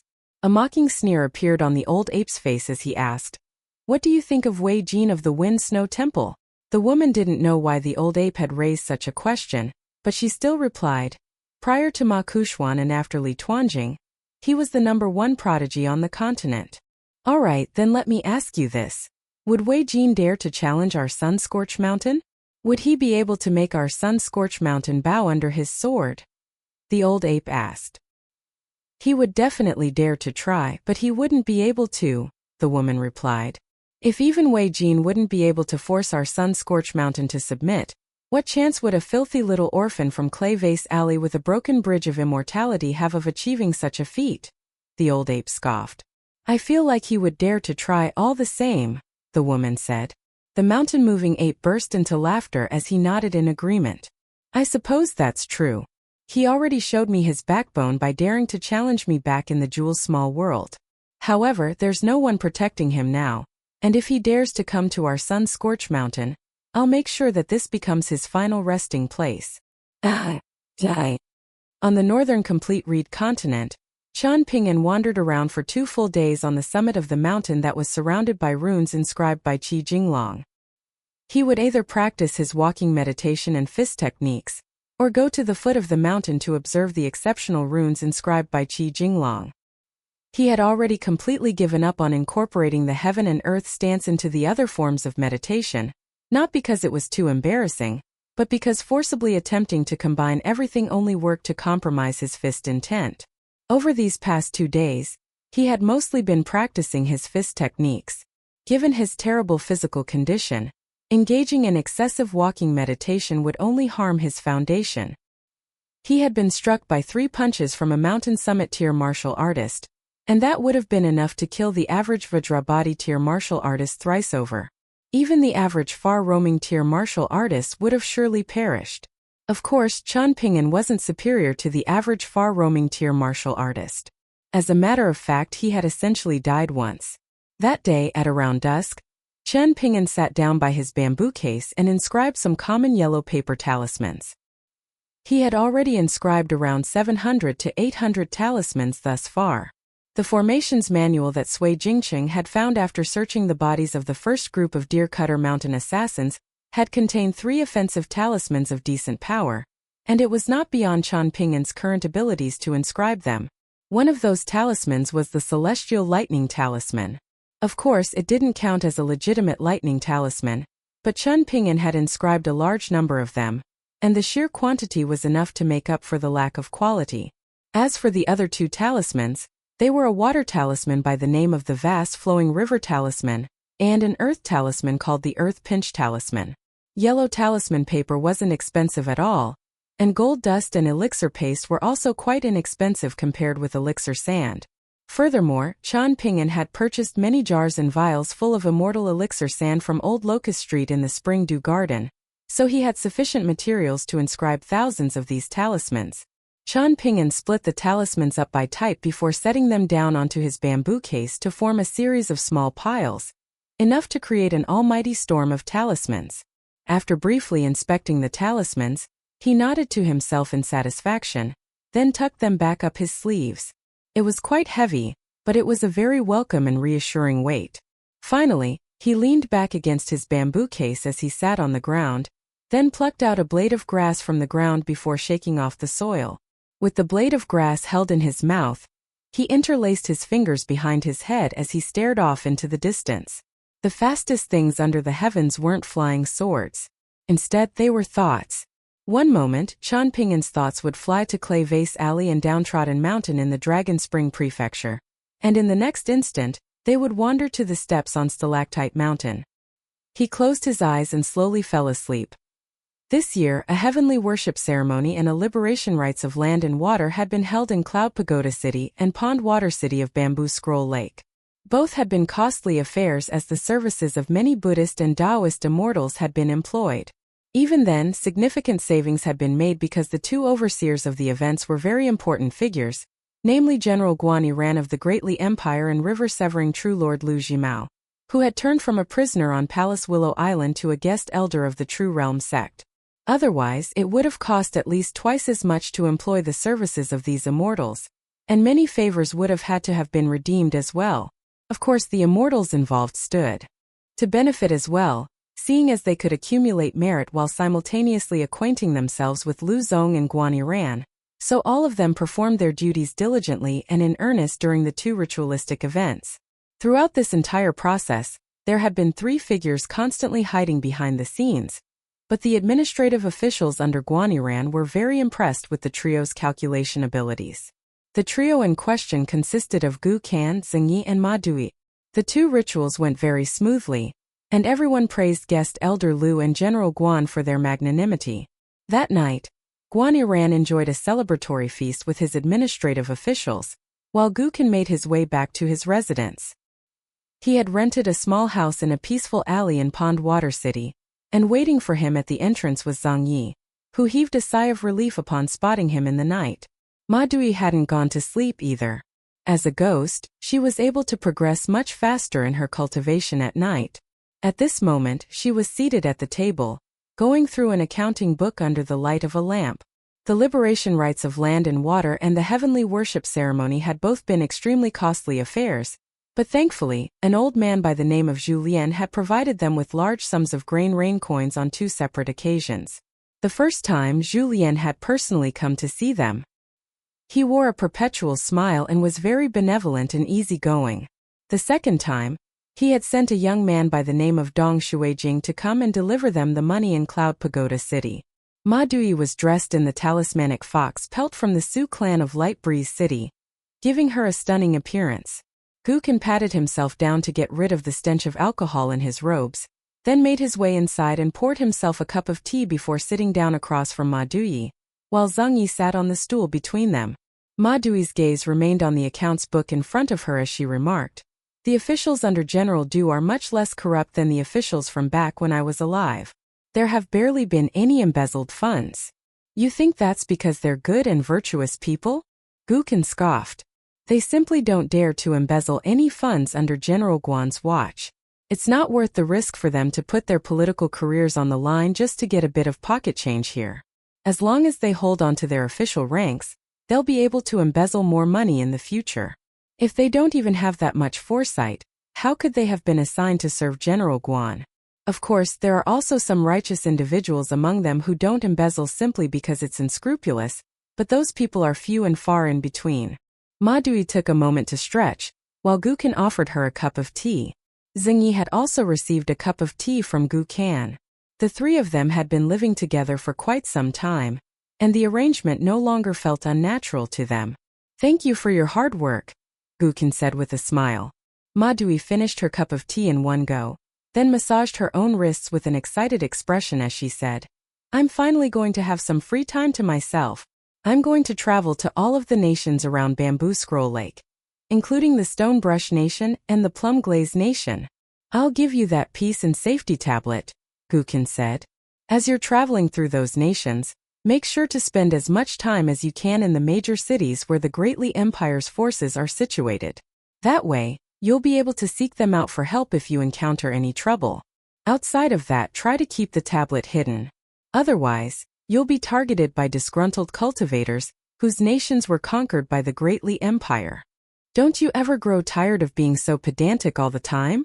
Ma Dui scoffed. "I don't need you to teach me something so simple. Don't forget that I was already fending for myself out in the world long before you and Mr. Chan." Gukin wasn't bothered by her dismissive demeanor, and he smiled as he said, "All right, in that case, I'm going to rest now. It's always a pain having to deal with these banquets." With that, Gukin departed and made his way into the study connected to the main room.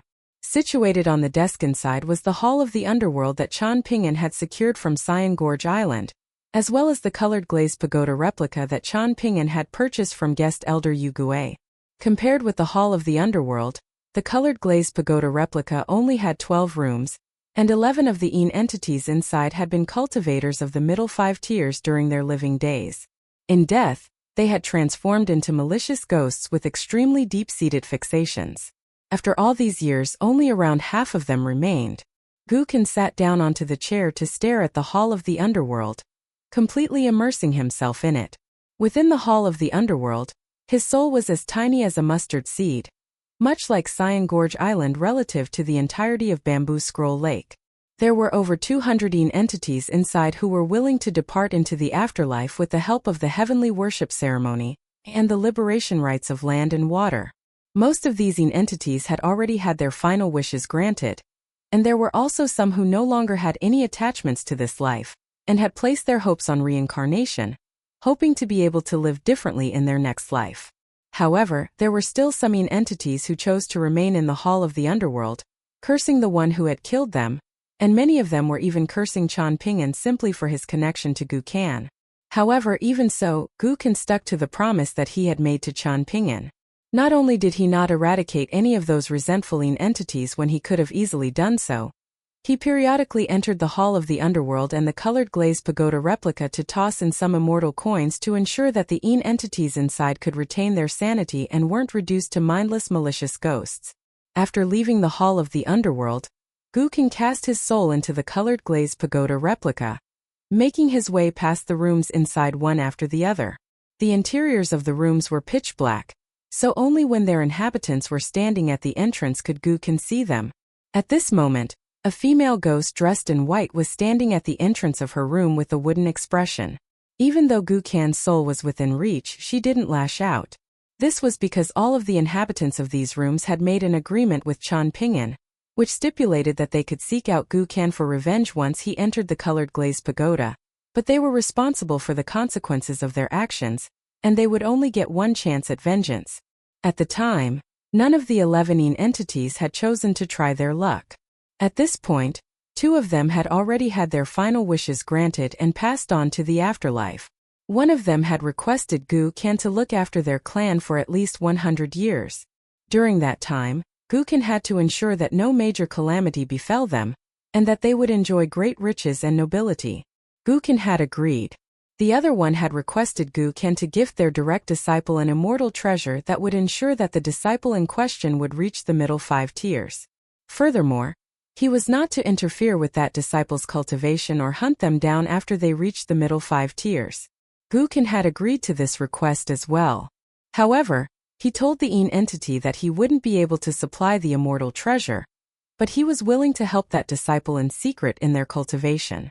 3 of the other entities had chosen to pledge their subordination to Gu Kan and serve as ghostly generals under him. Essentially, they were going to become low-ranking guest elders for Gu Kan's future sect, and they would receive money and status in accordance with the contributions that they make. One of those was none other than the old ghost that was the first to leave the colored glazed pagoda replica to help Ma Dui in her treasure hunting journey. At the moment, he was serving as the treasurer for the trio, and was no longer cultivating in the colored glazed pagoda. Gu Kan's soul withdrew from the colored glazed pagoda, and he closed his eyes to rest in a half-asleep state. Meanwhile, Ma Dui and Xingyi were still seated at the table in the other room. Ma Dui was still envisioning her upcoming while assessing if she had enough funds to support her travels, while Zhangyi seemed to want to say something, but was a little hesitant. "You look like you have something on your mind," Ma Dui remarked. "What are your future plans?" Zhangyi asked. "In what sense?" Zhangyi hesitated momentarily, then said, "I heard that some of the bejeweled Hairpin Island cultivators will be moving to Mr. Chen's hometown. I want to leave Bamboo Scroll Lake as well." "Why?" Ma Dui asked. "Things are going great at the moment, are they not? This is no longer the dangerous and cutthroat Bamboo Scroll Lake of old. Just look at how many vagrant cultivators of the past have become official immortals of the True Realm sect. Of course, most of them possess lofty cultivation bases and were formerly island masters, so you can't compare with them, but honestly, if you ask Gu Kan to help pull some strings for you, perhaps you can also become a cultivator of the True Realm sect. Even if you don't turn to the True Realm sect, you can simply focus on your cultivation and be just fine. Why go anywhere else when you can stay here?" "I'm really scared of Gu Kan," Zhangyi admitted as he lowered his head in shame. "You're such a coward." Ma Dui scoffed in amusement. Following Zhangyi's departure, Ma Dui fell into deep thought. Gu Kan was becoming more and more like Chan Ping'an, but Ma Dui knew that the resemblance was only superficial, so she was actually afraid of Gu Kan as well. Inside the general's residence situated in the Fan clan's manor, Guaniran was still performing his official duties in his study under the light of a lamp. At the sound of door knocking, Guaniran closed a secret report and invited his visitor to come in. Yu Shanfeng casually swaggered into the room, then flopped down onto the chair before burping loudly as he grinned. "Man, I haven't had such a satisfying drink in ages. That little bastard, Gu Kan, is a really strong drinker despite his young age. And he's even better at convincing others to drink with him. 2 of my brothers and I were drinking with him 3-on-1, and we were determined to get him so drunk that he would fall off his chair. But the 3 of us were the ones who got too drunk to keep up. There were close to 20 people there, and Gu Kan and I were the only ones who were able to leave on our feet. In fact, Gu Kan ended up having to carry quite a few people back to their living quarters on his back." "What do you think of Gu Kan as a person?" Guaniran asked. "Prior to coming here, I heard the same old rumors about him so many times that the insides of my ears were about to develop calluses, but I've been dealing with him for a year now, and he's completely unlike what the rumors suggest at all," Yu Shanfeng replied. Guaniran nodded in response and didn't say anything further. Yu Shanfeng couldn't be bothered to think about this matter in any greater depth. He was a rugged man who had spent his entire life on the battlefield, and he was far from cunning and calculating. In any case, he had Guaniran to do all the thinking for him, so he didn't have to bother himself in that regard. "By the way, I'm planning to deepen my relationship with that young man by the name of Dong Shuijing from the Dragon Spring Prefecture, Guan Yiran said. I intend to have him establish ties with my clan so that we can expand some of our business dealings. Why are you telling me that? Yu Shanfeng asked in a perplexed manner. I'm not an advisor. Nor am I a lapdog that runs errands for others. You better not be thinking about assigning me to Dong Shuijing as a subordinate. I'm a legitimate military cultivator of the Great Li Empire. That suit of talismanic iron armor may be pretty beat up, but I consider it to be my wife. If you dare to ask me to take off my armor and go serve someone else, you'll essentially be taking my wife from me, so don't blame me if I kick you to death. Guan Yiran's expression remained unchanged as he said. In the mortal world, water channels that serve as transportation routes have always served as an important and lucrative source of revenue, while immortal ships are the equivalent of that in the immortal world.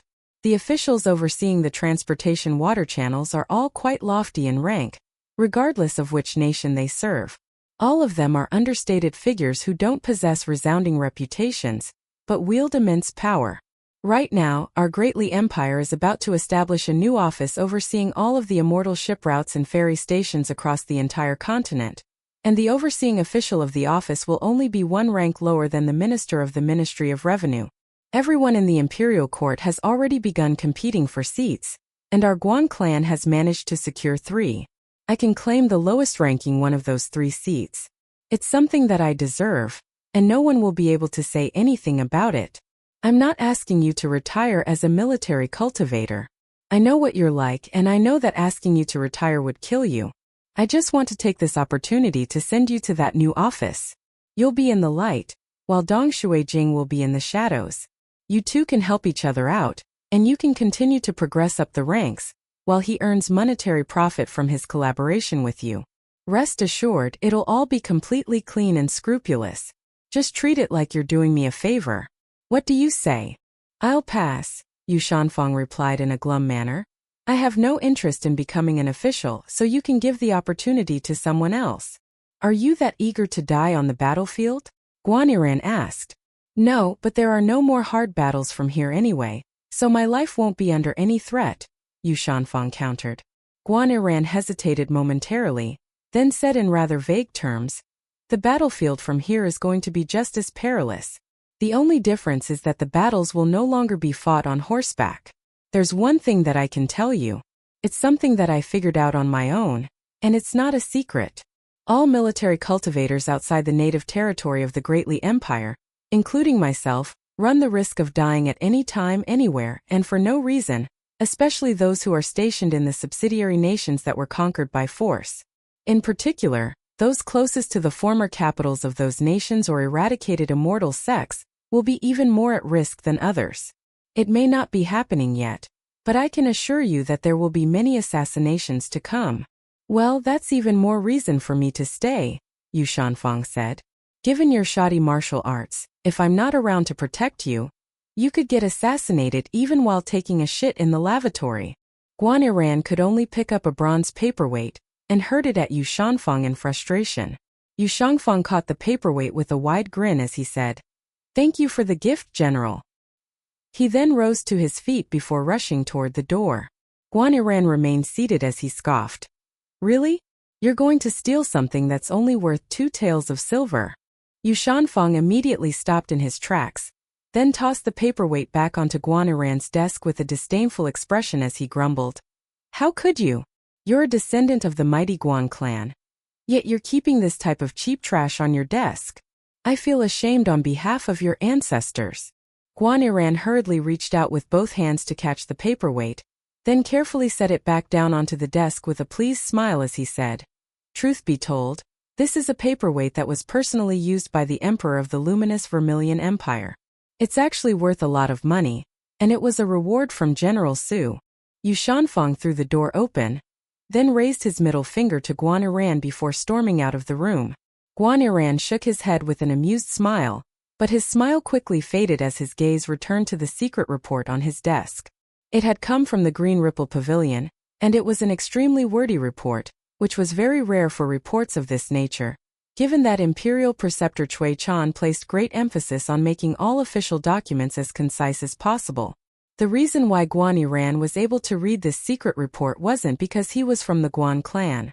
Instead, it was because he just so happened to have been the general stationed at Bamboo Scroll Lake, and the report required a personal response from him. The report had been written by a low-ranking administrative official from the Azure Phoenix Nation, but its contents had enormous implications, so much so that Guan Ran was forced to take the utmost care when reading through it. The contents concerned the specific strategy for the future of Bamboo Scroll Lake, and of course both Guan Ran and Gukin were mentioned within. Die. An old man quietly descended into the courtyard of the residence in the small alley. Gukin placed the Hall of the Underworld and the colored glazed pagoda replica into a bamboo case under the desk, then picked up a fan crafted from divine cloud bamboo from the desk. He strapped the fan to his waist before leaving the study with a smile and opening the door of the main room that led outside. The old man in the courtyard was technically his master, Lu Jimao of Cyan Gorge Island. After opening the door, Gukin extended a deep bow as he greeted. Disciple Gukin pays his respects to his master.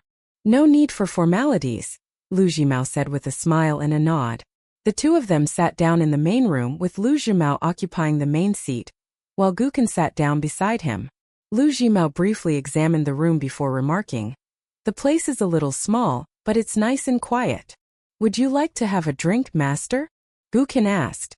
"I don't have any immortal wine here, but I do have quite a bit of rice wine given to me by a friend. Having said that, perhaps mortal wine of this lowly caliber won't be to your liking." "I'll pass," Lu Jimao replied with a smile. Gukin didn't say anything further as he sat in a respectful posture with a faint smile on his face.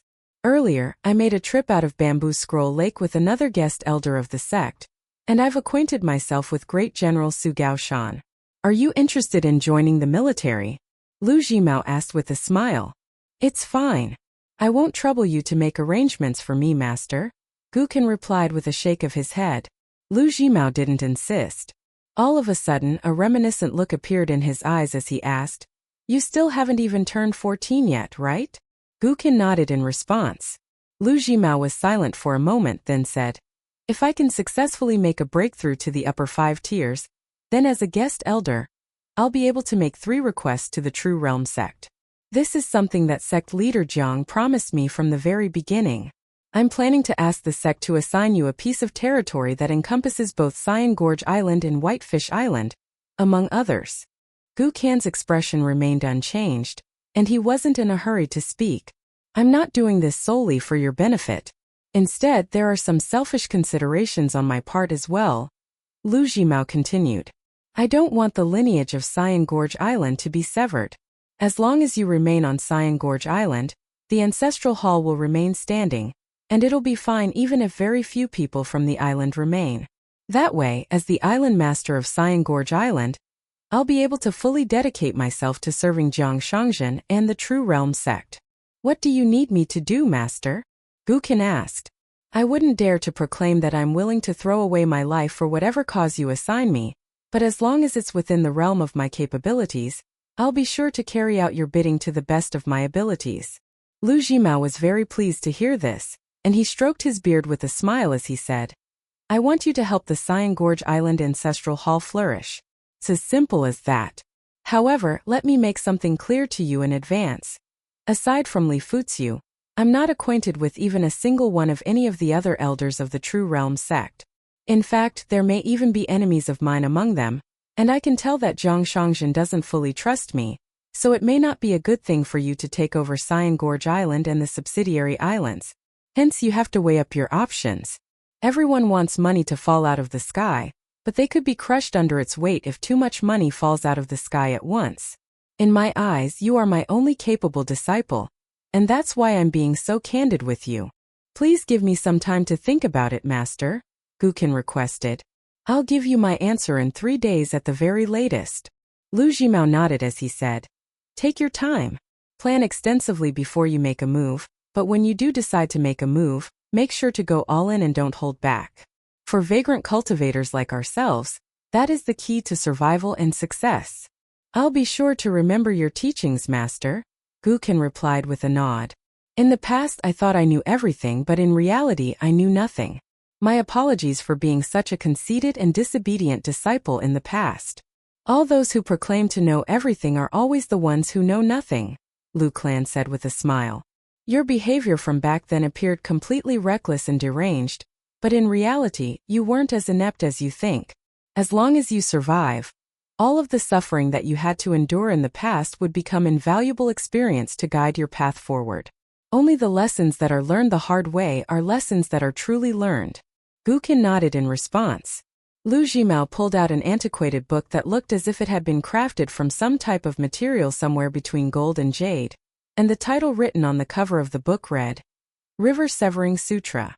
Lu Jimao gently slid the book across the table toward Gu Qin as he said, Everything that I taught you in the past were the fundamental immortal techniques of the Cyan Gorge Island Ancestral Hall.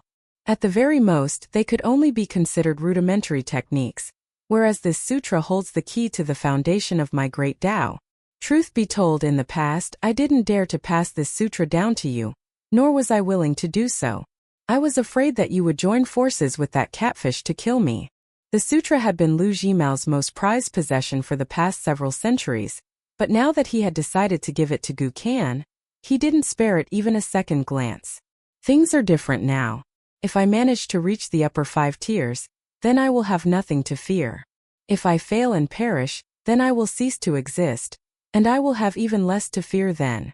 Instead of immediately reaching out for the priceless immortal scripture on the table, Gu Qin rose to his feet and extended another deep bow toward Lu Jimao, who remained seated and accepted the bow.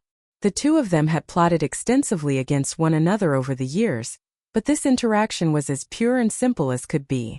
One person was presenting their prized scripture, while the other was bowing in gratitude. It was the purest form of inheritance in the cultivation world. After this night, the two of them would continue to coexist as they had up to this point, and their relationship would still be as complex as ever. Gu Qin tucked the immortal scripture up his sleeve. Your senior sister Tian and your senior brothers are truly all fools. Lu Jimao scoffed in amusement. They have no one to blame but themselves, Gu Qin said with a smile. You know what? I'll have a drink after all, Lu Jimao said. We can have a chat over some drinks. There's no need to attend to me, I'll pour my drinks, and we can each drink at our own pace. The door of the room remained open, allowing the moonlight to spill inside. Gu Qin made 2 trips to the kitchen, bringing back 2 flagons of the homebrewed wine gifted to him by Dong Shuijing, 2 bowls, and several dishes of snacks to complement the wine. Lu Jimao poured himself a bowl of wine, then took a sip after savoring a crispy bamboo scroll lake dried fish. It was a simple combination, but a blissful and delectable one nonetheless. His chances of making a successful breakthrough were quite high, and Zhang Shangzhen would do everything in his power to help him so that the True Realm sect would have another unpolished jade-tier guest elder. But there were no guarantees in life. There was still a possibility that this simple meal would be Lu Jimao's final one in this lifetime. Lu Jimao smiled as he said, Out of the 10 heroes of Bamboo Scroll Lake that you made up, the only ones that people actually knew were the 9 of you. I bet even now, very few people have managed to guess that the final one to round out the list was that accountant staying at the entrance of our island. That's a real shame. It should have become a fine story told for many years to come. Lu Jimao had one foot resting on a bench as he took a sip of wine, then tossed several peanuts in his mouth before counting off the 9 names on the list one by one. There was Gu Qin of Cyan Gorge Island, Tian Hujuan of Whitefish Island, your 4th senior brother, Qin Ju, your 6th senior brother, Chaozhe, Fan Yen of Pond Water City, Lu Kaisang of Oriole Island, Yuan Yuan of Drumbeat Island, Han Jingling the Fallen Prince, and Huang He, the son of the great general. Tian Hujuan paid 2 visits to Palace Willow Island, but I didn't see her on either occasion. The first time, she wandered back and forth along the boundary for a day and a night before finally leaving in disappointment. The second time, she had become even more fearful of death, and she tried to force her way onto the island, hoping to lose half her life in exchange for her survival. Unfortunately, this heartless master of hers still refused to grant her an audience, so she lost half her life for nothing. What do you plan to do with her? Beat her or kill her? Gu Qin smiled as he said, Thank you for your thoughtfulness, master. You intentionally drove senior sister Tian into a corner, and cast her into complete despair so that I can extend her an olive branch and have her serve me and the future Cyan Gorge Island. Lu Jimao nodded in response. The way that you dealt with Tian Hujuan in the past wasn't bad, but it's a little like drinking wine on its own without any of these complementary snacks. Of course, the wine remains the star of the show, but it definitely leaves something to be desired. It sounds like a simple concept to combine malice with mercy when trying to keep someone under your thumb, but the execution of such a strategy is far from simple. You can learn from me and Zhang Yi in this regard. Adopting a one-dimensional strategy of ruling with an iron fist or invoking subordination with the promise of rewards is certainly much simpler and less taxing on the mind, but it's simply not sustainable in the long term. Guken nodded as he agreed. Different people must be treated differently. Some are more susceptible to threats, while others are more motivated by rewards, but different people desire different rewards, just like different fish desire different types of bait. Lu Jimao burst into laughter upon hearing this. No wonder I've been hearing that you've picked up fishing as a hobby. It seems like you're learning some life lessons from the endeavor. Lu Jimao was very pleased to hear that Guken had finally learned the importance of nuance and subtlety. He had learned to tread in the gray areas of life, rather than seeing everything as black and white. Just because he had stripped off his lavish robes of old, and replaced them with much more humble attire didn't mean that he thought that everyone truly believed in his transformation into a complete saint. If that were the case, then it would mean that he had grown somewhat compared with his past self, but not by much. It would mean that he was still habitually regarding others as fools, and that would be sure to come back to bite him in the future. Back then, Fan Yan had managed to find a soft spot in his mental state, and with that tiny amount of leverage alone, he was able to have Guken dancing on the palm of his hand. Just because Lu Jimao had given Guken the river-severing sutra didn't mean that he couldn't take it back upon his departure. Only by passing his test could Guken actually keep the river-severing sutra. At the very most, Tian Hujuan would only be able to become an ordinary nascent-tier cultivator in the future, and she was no more important than one of the dispensable dishes of snacks on the table. However, Lu Jimao wasn't in a hurry to jump to any conclusions.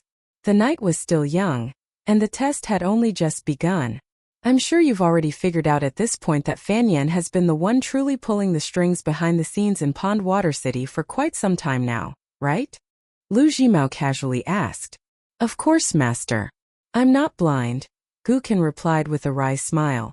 In that case, have you also identified that Fan Yan already has connections in the imperial court of the Great Li Empire? Lu Jimao asked with a smile.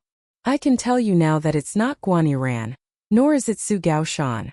Guken thought about it for a moment then said, I'll make sure to be more tolerant of him in the future. Ideally, when it came time for revenge, Fan Yan and his parents would all still be alive and well, and it would be even more satisfying if their clan were also thriving and prosperous. Yuan certainly hit the reincarnation jackpot, given that both his parents are golden core tier cultivators. Lu Jimao continued. Drumbeat Island's backer, or more specifically, the backer of Yuan's mother, was that nascent tier swordsman from the luminous Vermilion Empire.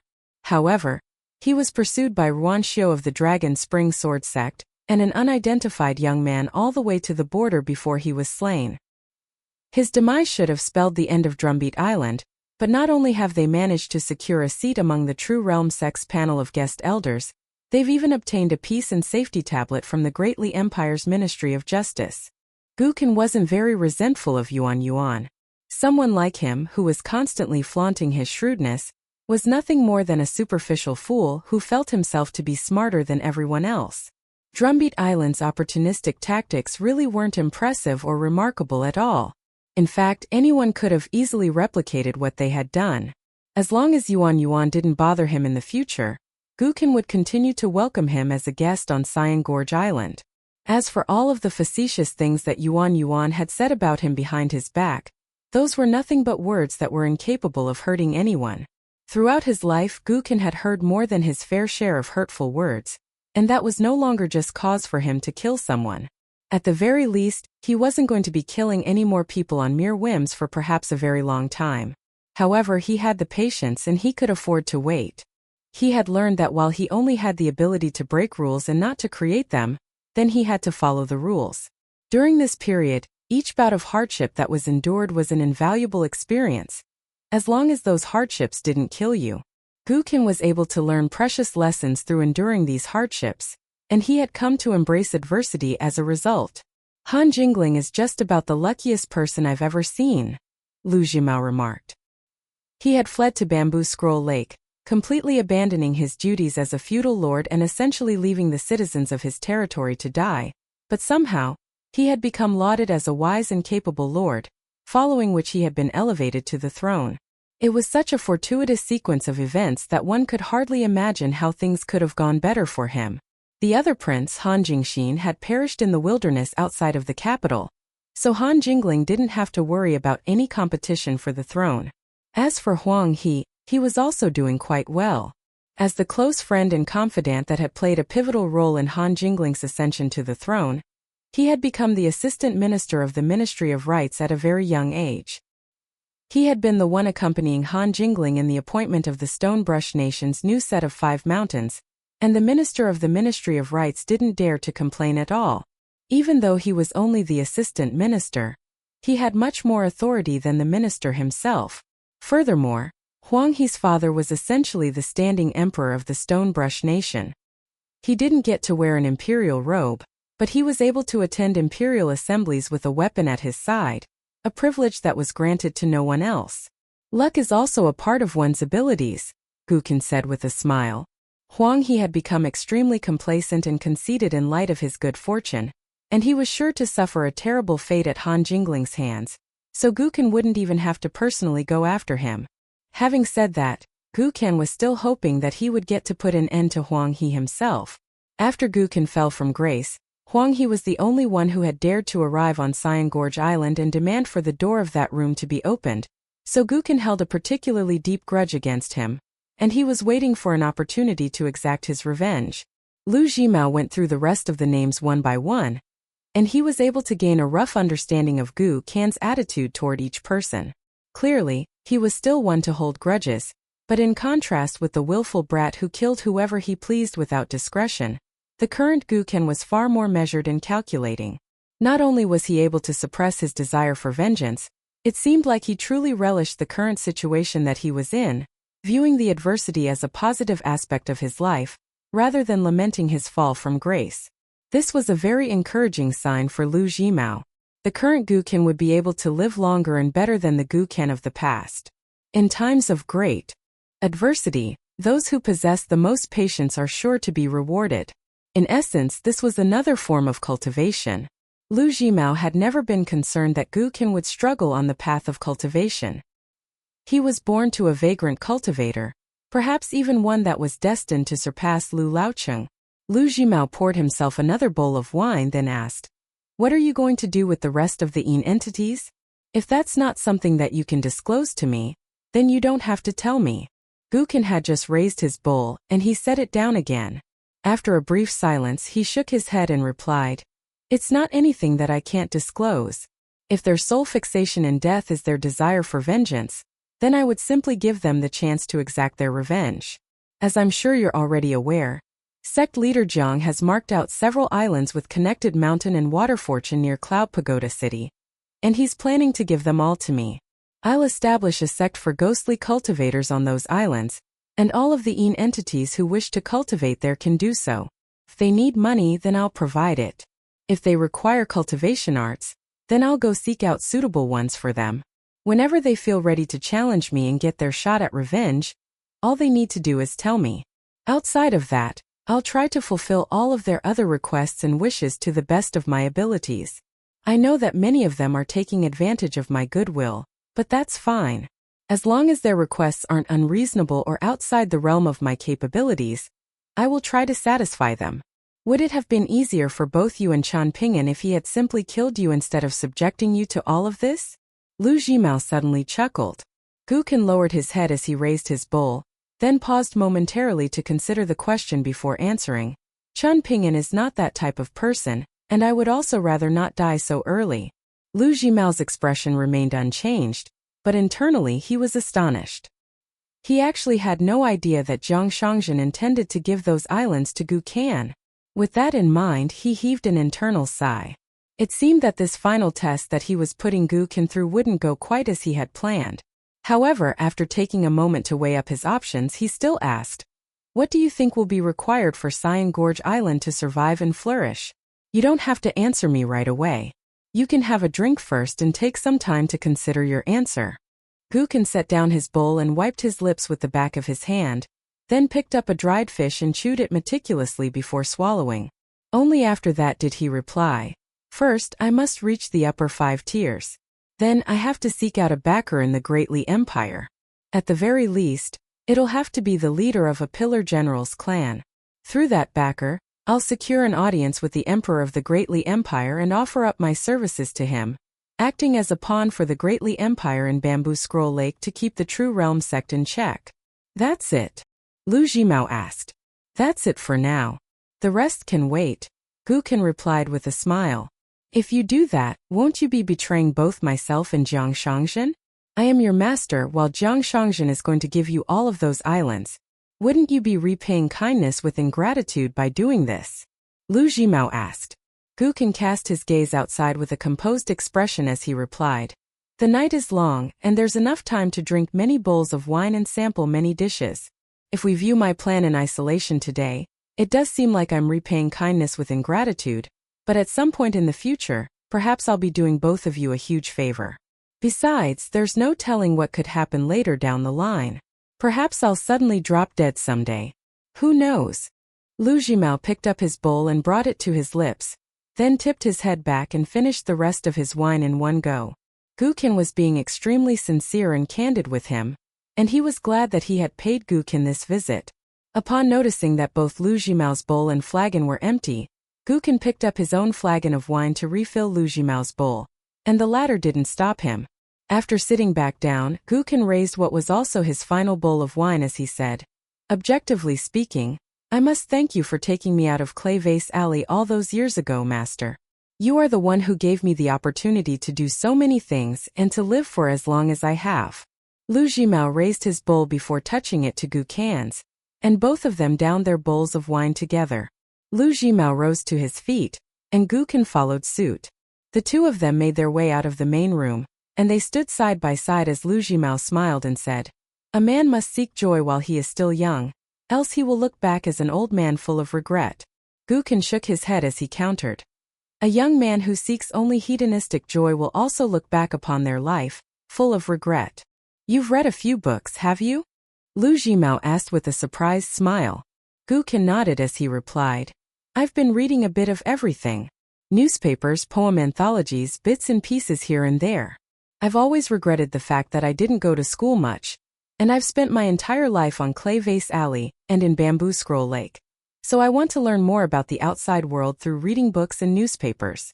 "That's a fine fan you've got there," Lu Jimao remarked with a smile as he glanced down at the bamboo fan strapped to Gukin's waist. Gukin removed the fan from his waist, then offered it to Lu Jimao as he said in a sincere manner, "You can have it if you wish, master." He was prepared for the possibility that he would have to part with the fan from the moment he decided to display it in Lu Jimao's presence. Lu Jimao waved a hand in refusal as he said, "You can keep it." "Who gave it to you?" "A friend of a friend," Gukin replied. It was a friend of a friend but not his friend. Gukin had never regarded Lu Xianying as a friend of his. Growing up together, Lu Xianying had only ever been Chan Pingan's friend. Even Gukin had to admit that Lu Xianying was one of the few good people from their hometown, but that still didn't mean that he regarded Lu Xianying as a friend. Gukin really disliked Lu Xianying for his casual and uncaring demeanor, and for the fact that he often liked to make jokes at the expense of Gukin's mother. On many occasions, Gukin would be driven to tears by his cruel jokes, and he would chase after Lu Xianying in a furious fit with tears and snot streaming down his face. Most of the time, their scuffles would end with a smiling apology from Lu Xianying, following which the tearful Gukin would return to Clay Vase Alley with Chan Pingan.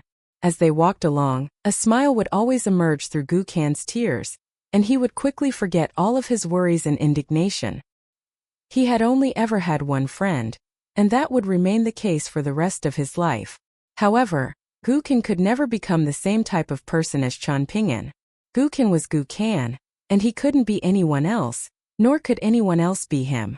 However, he was willing to change. He was learning very quickly from his past mistakes, and that allowed him to make amends. "Do you know what wealth entails, Gukin?" Lu Jimao suddenly asked. Please enlighten me, master, Gukan requested with a smile. Wealth is not gold and silver or acres upon acres of fertile farmland, nor does even a whole host of immortal treasures constitute true wealth, Lu Jimao said. He had only revealed to Gukan what didn't constitute wealth, but he didn't reveal the answer to his question. After taking a moment to mull over Lu Jimao's words, Gukan nodded as he said, I think I understand what you're saying, master. True wealth consists of things that allow someone to save themselves after making a major mistake, rather than falling to their demise as a result of that mistake. A forlorn look appeared on Lu Jimao's face as he sighed. I wasn't able to do that. Even though I was able to overcome this tribulation, I have completely disappointed Zhang Yi. Even if I manage to become an unpolished jade tier, I will still be nothing more than a lapdog for the True Realm sect. Cyan Gorge Island still has me, Gukan said with a smile. No, you do not belong to Cyan Gorge Island. You belong to the entirety of Bamboo Scroll Lake. Lu Jimao countered with a shake of his head. With that, Lu Jimao vanished from the spot, returning to Palace Willow Island to go into seclusion. Gukan didn't sleep that entire night, instead staying up to slowly pace back and forth in the courtyard. Lu Jimao had taken measures to ensure that no one could eavesdrop on his conversation with Gukan, but he hadn't done anything to conceal his own presence after leaving the room, so Zhang Yi and Ma Dui had been made aware of his arrival and departure. Ma Dui opened the window, then briefly looked around before casting Gukan an inquisitive gaze, silently asking him if there was trouble. Gukan smiled and gave her a reassuring wave, indicating to her that there was nothing for her to worry about. As for Zhang Yi, he had remained in his room the entire time, feeling very uneasy, but also too scared to come out. Cultivation was a very strange thing. Zhang Yi possessed great aptitude for cultivation, but Ma Dui was more suited to cultivation. Zhang Yi had better fortune with fated opportunities, while Ma Dui clearly had a better temperament. Ultimately, Zhang Yi was the one who had the higher ceiling. Fortunately, Ma Dui didn't care about any of that at all, having already died once. At times, Gukan couldn't help but feel envious of Zhang Yi for his cluelessness and of Ma Dui for her lack of concern about anything. In the end, Zhang Yi only managed to fall asleep after tossing and turning in his bed for most of the night. Gukan heaved a forlorn sigh. In the Bamboo Scroll Lake of old, Zhang Yi wouldn't have been able to survive at all, even if he possessed his current cultivation base. Gukan had noticed some things while attending the banquets held in the general's residence. When it came to the rules established in Bamboo Scroll Lake, Guaniran was sure to have received a certain accounts book first because Guaniran was struck by a sense of familiarity. This meant that Chan Ping'an had left his mark everywhere on the present Bamboo Scroll Lake. Gukan gently tapped his folding fan onto the palm of his hand as he murmured to himself, I still have much to learn. The fan had been crafted from divine cloud bamboo, and it carried inscriptions on both sides, most likely ones that had been personally made by Lu Xianying to show off to Gukan what he had learned from the pure Confucian Chang clan. Gukan had always felt like Lu Xianying had gone to school together with Chan Ping'an, then the latter would have easily left the former in the dust, but fate had put Lu Xianying on the path of learning, while Chan Ping'an had been cast out into the world. This was extremely unfair in Gukan's eyes, and that was why he had never been fond of the state of the world. As for the River Severing Sutra, Gukan hadn't even opened it the entire night. In his eyes there was simply no hurry. Die. Right as the first light arrived, Gukan opened the door and sat down on the steps outside. The door gods and the couplets had all been purchased at the end of the previous year. Gukan had once declared that he would write some couplets someday to be plastered outside Chan Ping'an's house. Chan Ping'an had been very pleased to hear that at the time, vigorously rubbing Gukan's head as he offered to pay for the red couplet paper for both households that year. That was a completely redundant statement. Ever since Chan Ping'an began working at the dragon kiln as an apprentice, he had paid for all of the couplets and door gods of Gukan's household every year. He was even more impoverished than Gukan and his mother, yet he had spent far more money on them than they had on him. At times, Gukan really couldn't help but wonder how someone like Chan Ping'an could exist in this world. He sat at the bottom of the steps with his elbows resting on a higher step, patiently waiting for the household across from him to open their doors. There was a snot-nosed little kid living in that household, and that was the reason why Gukan had chosen to rent a house here. The household across from him wasn't particularly well off, but both the boy's parents were alive, and they were bringing in sufficient income to feed the family. The boy had only just begun going to school not long ago, and he had an older sister who wasn't particularly good-looking, nor did she have a pretty name. She was very timid and prone to blushing, and she would always hurriedly walk away with her head lowered whenever she saw Gu Kan. Of course, Gu Kan wasn't going to develop feelings for a mortal girl like her. The boy swaggered out of his house with 2 signature lines of snot trailing out of his nostrils, seemingly preparing to head to school. Upon catching sight of Gu Kan, he took a step back, standing on the doorstep as he yelled, "What are you looking at? Are you trying to catch a glimpse of my sister? I suggest you give up on her, you poor little beggar. You're not worthy of my sister, and I don't want you as my brother-in-law either." Gu Kan sat up straight as he gently tapped his knee with his folding fan. The boy's gaze was immediately drawn to the fan, and he rushed to Gu Kan's side, then sat down and extended a hand toward him as he demanded, "Let me see that. Don't you have to go to school?" Gu Kan asked with a smile. "The school's not going to grow legs and run away," the boy scoffed with a roll of his eyes. "I'll just show up a little late and tell the teacher that I had diarrhea. In that case, you better smear some mud onto your backside on your way to school. Otherwise, your teacher won't believe you," Gu Kan advised. The boy thought about this for a moment, then erupted into a furious fit as he yelled, "Are you an idiot? The teacher's not going to beat me, but if I soil my pants, my mother will beat me to death." After glowering at Gu Kan for a moment longer, the boy requested, "You're always reciting poetry and stuff, aren't you? Teach me something so I can show off to my 2 friends." The old man wanted the tiger dead, but it was instead the tiger that claimed his head. The small child had never seen a tiger before, so he was unfazed by its mighty roar. Gu Kan casually recited, "That's way too long and doesn't sound badass at all," the boy complained. "I want something shorter and more imposing." The young boy sharpens his blade at night, convinced that to rule is his birthright, Gu Kan said, making up something on the spot. "That's too menacing," the boy complained. "I'm worried that people will beat me up if I say something like that. I'll still remember it though. That way, I can say it to people who aren't as fast as me." Gu Kan burst into laughter as he smacked the boy on the head. "You're just as cunning and devious as I was at your age. All right, forget that last one. I'll teach you something more badass. Hurry up. I don't have all day," the boy urged. Gu Kan put on a serious expression as he began. "The boy wakes daily with a puddle on his sheets." The boy smacked Gu Kan's shoulder in indignation as he yelled, "I don't wet my bed. That's what you do." All of a sudden, Gu Kan recalled something that the boy just said and he asked, "Did you just say that your teacher won't beat you? Aren't you always coming home crying? Complaining about how your teacher is an old bastard who always likes to beat you?" A triumphant grin appeared on the boy's face as he declared, "Things are different now. We have a new teacher at our school. Our old teacher was a real piece of work. He never beat or scolded any of the good students, but he would constantly pick on us bad students like we owed him money or something. I've been wanting to grow up faster so that I can have the strength to beat him up in retaliation. This new teacher is much better. He never beats us, and he doesn't even care what we do. So I'm assuming you prefer your current teacher?" Gu Kan asked with a smile. The boy was bewildered by this question. "What's wrong with you today?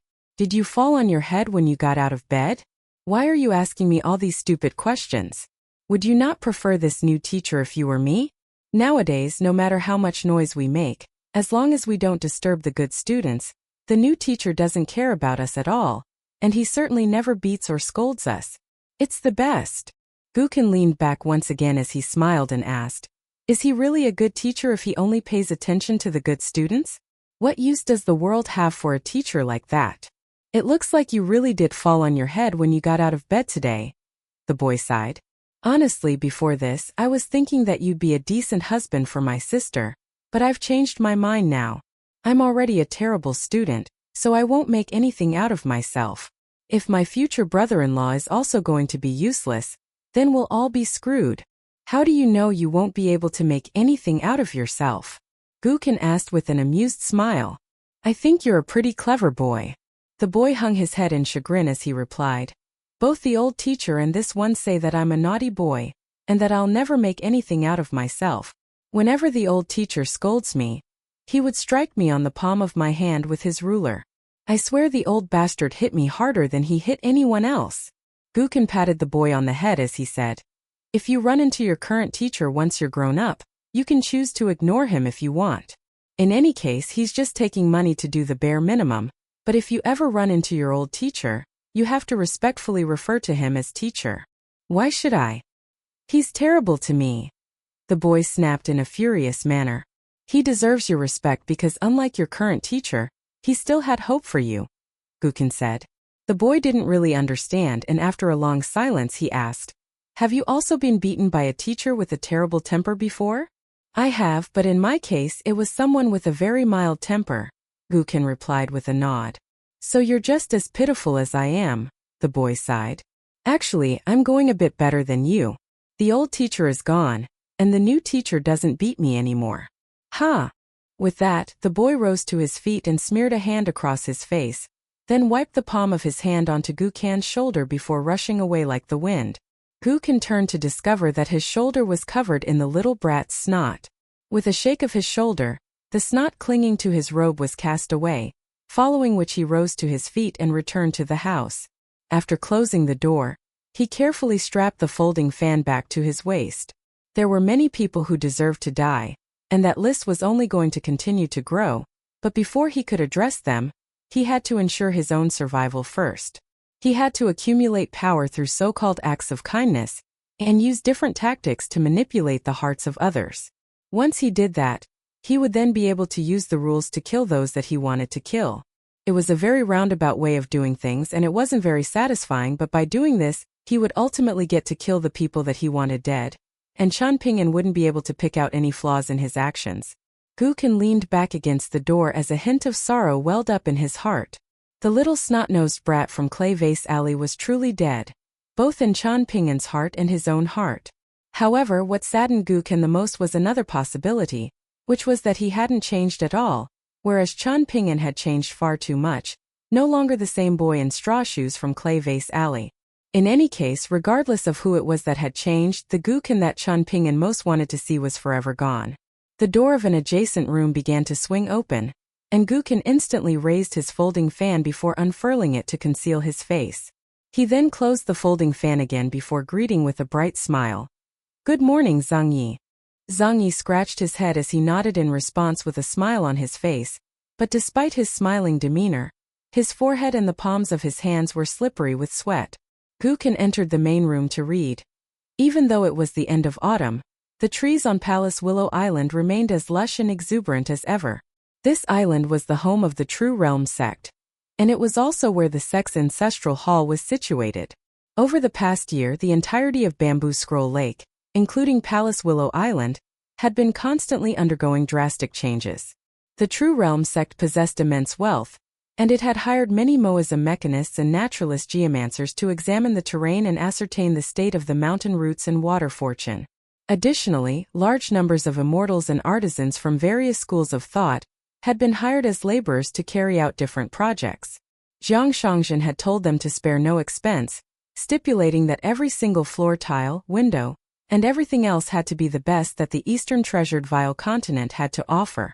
Among the hired laborers were hundreds of cultivators who excelled in constructing immortal abodes, and the vast majority of them had come from the Parasol Leaf continent. These people had to travel to the Eastern Treasured Vile Continent via intercontinental ship, and upon their arrival, they were all arranged to stay in various immortal inns. Just the costs of their intercontinental ship fare and accommodation alone amounted to an astronomical sum that would have enough to bankrupt many of the past island factions of Bamboo Scroll Lake. Hence, it was made known to all of the immortal sects on the Eastern Treasured Vile Continent that the True Realm sect possessed an absurd amount of wealth, and with 3.5 guest elders of the upper 5 tiers among its ranks, the True Realm sect had no fear in flaunting its wealth. Those 3.5 guest elders consisted of a female sword immortal from the northern complete reed continent by the name of Li Kai, the old man from the Jade Tablet sect that originally had hopes of becoming the leader of the True Realm sect, the unpolished Jade tier Lu Laocheng, and finally Lu Jimao, who was on the cusp of the unpolished Jade tier.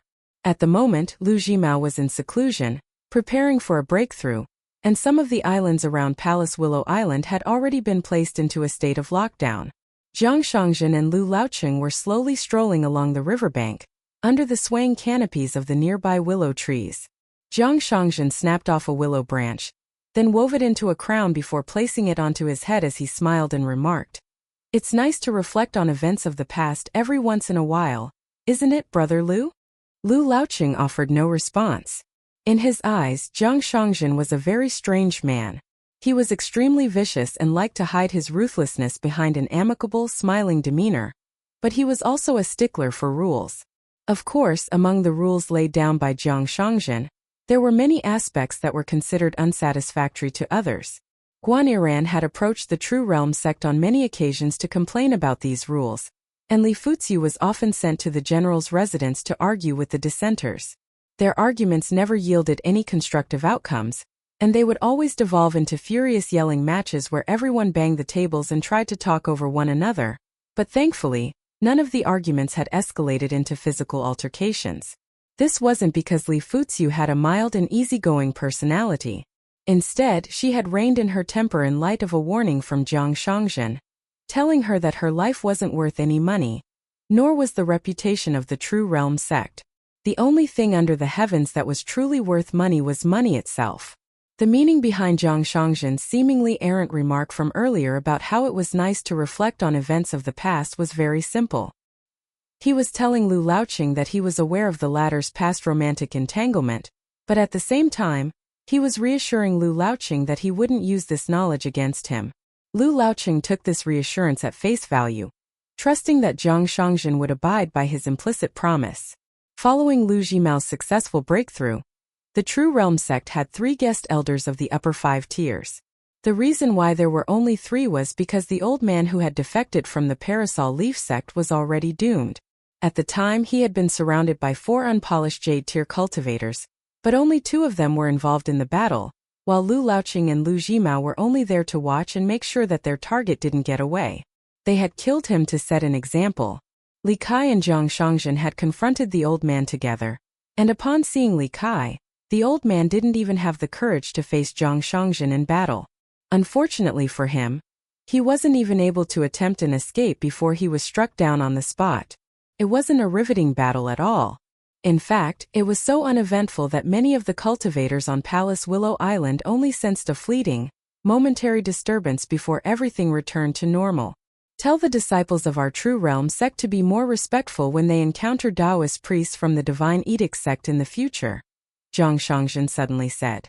Tell them that if they get into a fight with anyone from the Divine Edict sect, regardless of whether their actions are justified or not, our True Realm sect won't do anything if they're killed.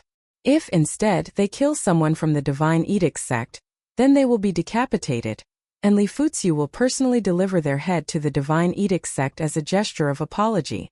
All right, Lu Laoqing replied with a nod. You don't really understand why I'm doing this, do you?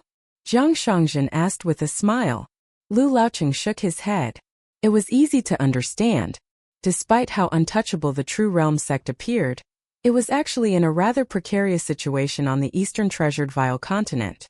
It had no allies to speak of, and it had enemies everywhere, including the Great Li Empire. Hence, they had to bow to the Divine Edict sect in order to avoid trouble. However, even though Lu Laoqing understood the decision, he was still rather impressed that Jiang Shangzhen was willing to submit to the Divine Edict sect to this extent. Even though he was an official immortal in possession of the Cloud Cave Blessed Land, he embodied what it meant to be a vagrant cultivator far more than most vagrant cultivators. My current situation is just like yours, Jiang Shangzhen sighed. I have to accumulate more power while also making others believe that I can be contained and controlled. I wonder who the Great Li Empire will ultimately choose to keep our True Realm sect in check. The Eastern Treasured Vile continent is great in every way with the exception of the Song clan's dominance. It's absurd to think that a mortal empire has hopes of completely controlling the cultivation world. Back on our Parasol Leaf continent, cultivators reign supreme, and all mortal empires must bow down to us. That was actually the case in the Bamboo Scroll Lake of old as well, Lu Laoqing said with a smile. The rulers of all of the neighboring nations were constantly fearing for their lives. It's not the same, Jiang Shangzhen disagreed with a shake of his head. The lawless Bamboo Scroll Lake of old was a bit like the savage lands of ancient times, where all of the demonic forces under the heavens are free to roam with no qualms or opposition. The deities in the heavens feed off the worship of the people, while the demons on the earth feed on the people themselves. That's why the sages who created the civilized world are so revered. It's not only foolish people who take the good aspects of their lives for granted. In reality, almost everyone makes that mistake. Right now, what do the mortal citizens of the majestic world say about mountain and water deities, plant spirits and ghosts and entities? In their eyes, those things only exist in some faraway fantasy land in the middle of nowhere, concealed from the public eye. Even if some live among them, they are bound by countless rules that govern their actions. This is why people are so confident that any demonic forces that dare to wreak havoc in the civilized world will be sure to meet their demise at the hands of righteous immortals. Peachwood talismans and door gods are extremely prevalent everywhere, and people can visit temples and monasteries to pray for peace and prosperity. If there is to come a day when us humans, regardless of whether it be mortals or cultivators, have to swap places with those demonic forces, what do you think will become of us?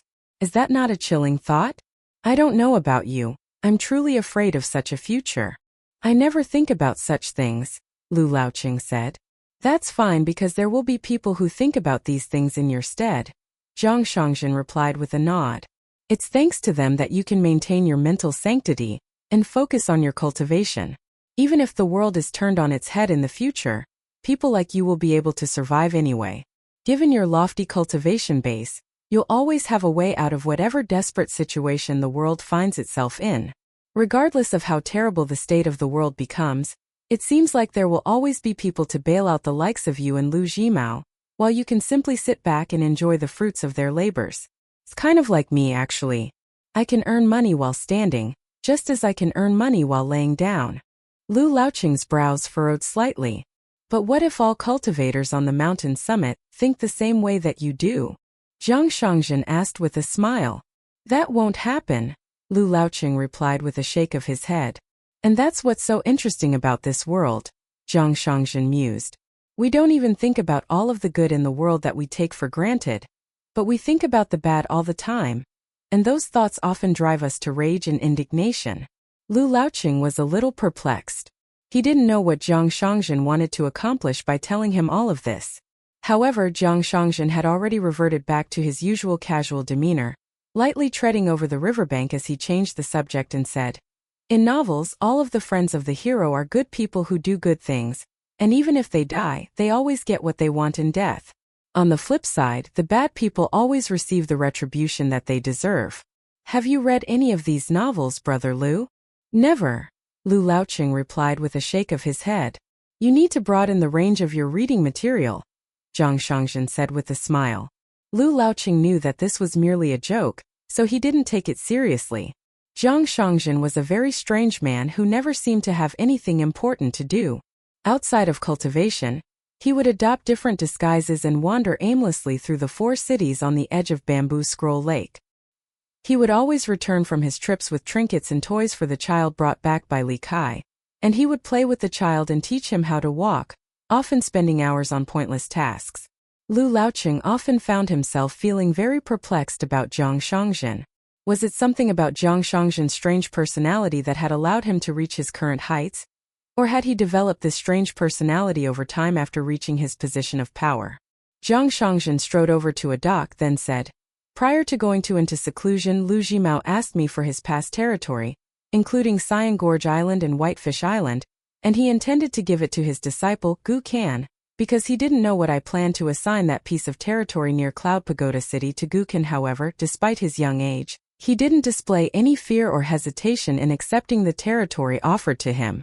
Fortune truly does seem to favor the brave. That boy may grow into a thorn in our true realm sex side if he remains in Bamboo Scroll Lake, Lu Laoqing said. Zhang Shangzhen turned to him with an amused smile. A candid smile appeared on Lu Laoqing's face as he continued. I'm not just saying this because I have bad blood with him and Cyan Gorge Island. I don't think it would be a good thing for either myself or the True Realm sect for Gu Kan to grow unchecked. What do you think Gu Kan is relying on the most to keep himself safe? Zhang Shangzhen asked with a smile. That would be Chen Ping'an, of course, Lu Laoqing replied. Even though Chen Ping'an is no longer here, His influence and the rules that he taught to Gu Kan are more than enough to keep him safe. On top of that, there's also Guaniran, who's on very good terms with Chan Ping'an, and perhaps there are others that I'm unaware of. Those people will be sure to observe Gu Kan's every move from the shadows, which means that Guaniran will also be keeping an eye on me, Lu Zong, and the True Realm sect. I'm sure Gu Kan has already realized all of this. Jiang Shangzhen didn't deny that allowing Gu Kan to grow unchecked would be detrimental to the True Realm sect. Even though Lu Jimao's cultivation base was inferior to Lu Laoqing's, the former had dealt with the Great Li Empire far more than the latter. On top of that, he had a stronger desire than Lu Laoqing to become the ruler of Bamboo Scroll Lake, so in some regards, he had greater perspective and foresight than Lu Laoqing.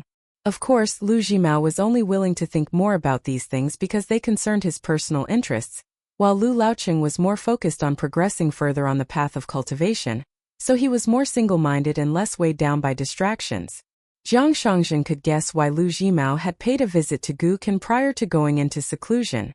Clearly, he had gone to pass down his treasured cultivation art to his disciple, and reprising Cyan Gorge Island from the True Realm sect was also a form of insurance that he was putting in place for Gu Kan. Lu Jimao had done this because he had managed to glean a long-term plan of Jiang Shangzhen's. As opposed to allowing the Great Li Empire to support an unknown force to target the True Realm sect, it was much better for the True Realm sect to take the initiative and offer up a suitable candidate for the job to the Great Li Empire. This was the most efficient and least detrimental option for both sides. Jiang Shangzhen had openly visited the Dragon Spring Prefecture on 2 occasions, and he had made no secret of this as he was intentionally trying to send a message to certain people. The bridge between Chan Ping'an of Downtrodden Mountain and Jiang Shangzhen of the True Realm sect were Gu Kan and Cyan Gorge Island. Hence, the true test that the True Realm sect had to face was never Gu Kan Bamboo Scroll Lake, or even the Divine Edict sect. Instead, the true test would come after the Great Li Empire conquered the entire continent and began focusing its efforts on warding off an almighty, otherworldly force. That would be the moment when the True Realm sect had to make an all-important decision. However, even Lu Jimao was completely oblivious to all of that, let alone Lu Laoqing. They were just a pair of vagrant cultivators.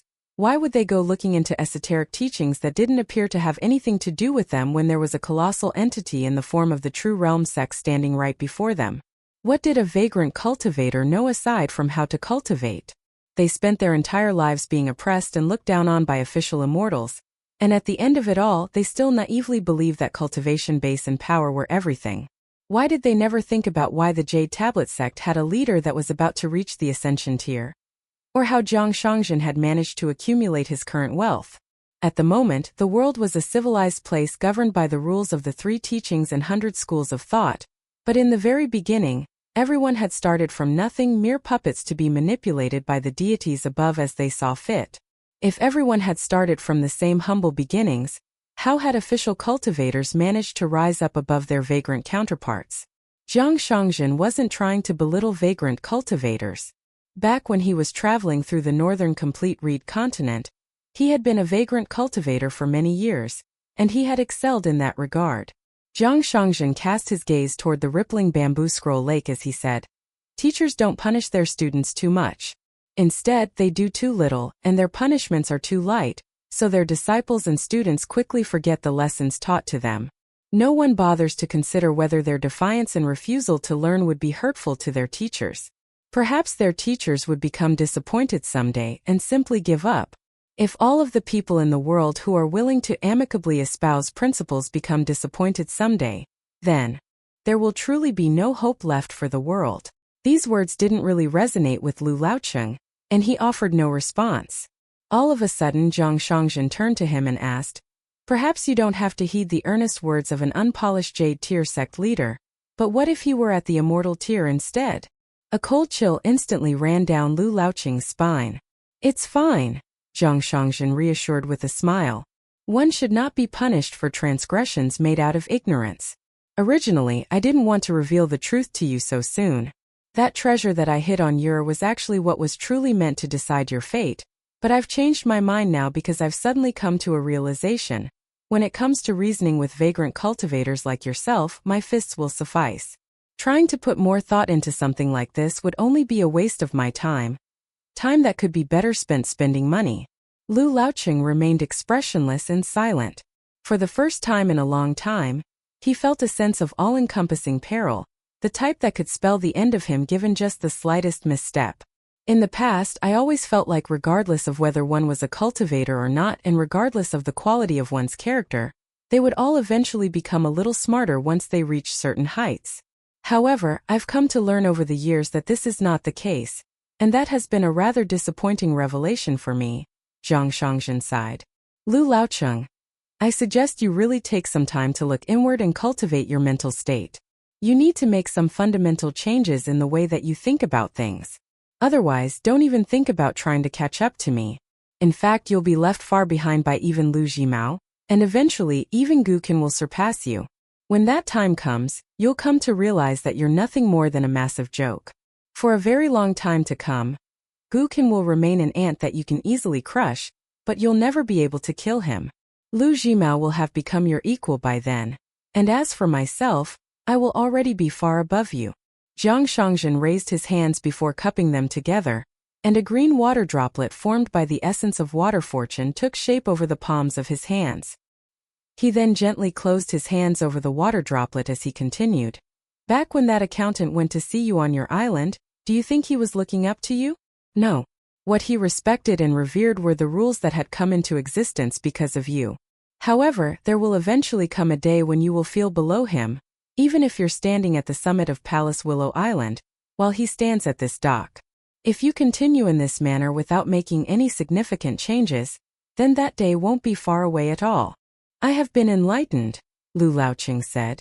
As expected, you're more receptive to the words of an immortal tier cultivator, Zhang Shangzhen said with a smile. From now on, you have to focus on educating yourself, while I have to focus on cultivation. Lu Laoqing heaved a faint sigh. Perhaps someday, I'll return to the Parasol Leaf Continent to preside over the Jade Tablet sect, Zhang Shangzhen continued. If that happens, you'll be the next leader of the True Realm sect. When it comes to Lu Jimao, you can choose to restrict him to the pinnacle of the unpolished Jade tier, and make it so that he doesn't even have the courage to reach the immortal tier. Alternatively, if you're in a fine mood and deem him to no longer be a threat to you, then you can allow him to reach the immortal tier before sending him out to establish a lower sect for the True Realm sect. I'm not trying to paint a false picture of grandeur for you here. I'm far from a gentleman, but I'm not that unscrupulous. A thoughtful look appeared in Lu Laoqing's eyes. There were designated people in the True Realm sect tasked with collecting newspapers from the Parasol Leaf Continent, and at the moment there were rumors swirling around that the leader of the Jade Tablet sect may have already gone into seclusion to pursue the unfathomable Ascension tier. Lu Laoqing wasn't unfamiliar with sect leader Sun Yuan. After all, they had traveled together extensively across the eastern treasured Vile continent. In fact, Lu Laoqing had been handpicked by Sun Yuan to become a guest elder of the True Realm sect. However, when it came to someone like Zhang Shangzhen, Lu Laoqing's ties with Sun Yuan wasn't even worth half a copper coin in his eyes. Lu Laoqing took a deep breath, and for the first time in a long time, a sense of ambition welled up in his heart as he nodded and declared, "From this point onward, I can dedicate my life to the True Realm sect in earnest." Zhang Shangzhen turned to Lu Laoqing and gently patted him on the shoulder as he said, "I'm only saying all of this to you because I regard you as a close ally. Please don't take it to heart if what I said felt a little offensive. If you have taken offense, then you can feel free to respond in kind. Don't worry about me, I won't mind. I'm not bothered by just about anything aside from my excessive wealth." "You really do deserve a beating sometimes, sect leader Jiang," Lu Laoqing said with a dark expression. Zhang Shangzhen considered this for a moment, then seemed to have arrived at an epiphany as he exclaimed, "It probably feels that way to you because you're not a woman." Die. Over in the Azure Phoenix Nation, Cui Dongshan took a duo consisting of an old man and a young boy on a tour of all of the worthy destinations to visit littered across half of the nation. Prior to this, Cui Dongshan had obtained a jade seal of the fallen Wenjing nation from a man who had fallen upon hard times at the Wasptail ferry station. This Wenjing nation hadn't perished at the hands of the Greatly Empire.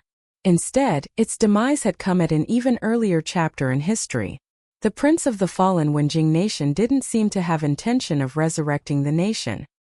He had been cultivating in an immortal sect this entire time, and even after so many years, he still remained there. Hence, even if some of the Wenjing nation's fortune still remained, its lineage had essentially already been completely severed because no cultivator of the middle 5 tiers could become the ruler of a mortal nation. This was a hard and fast rule in the mortal world. Outside of purchasing the jade seal for an absurdly low price, Cui Dongshan had also paid a visit to the old apricot tree, one that held 3 titles at once, namely Emperor Wood, Prime Minister Tree, and General Apricot. Once there, the young man crouched down at the hollow at the base of the tree and chatted with no one in particular for a long while.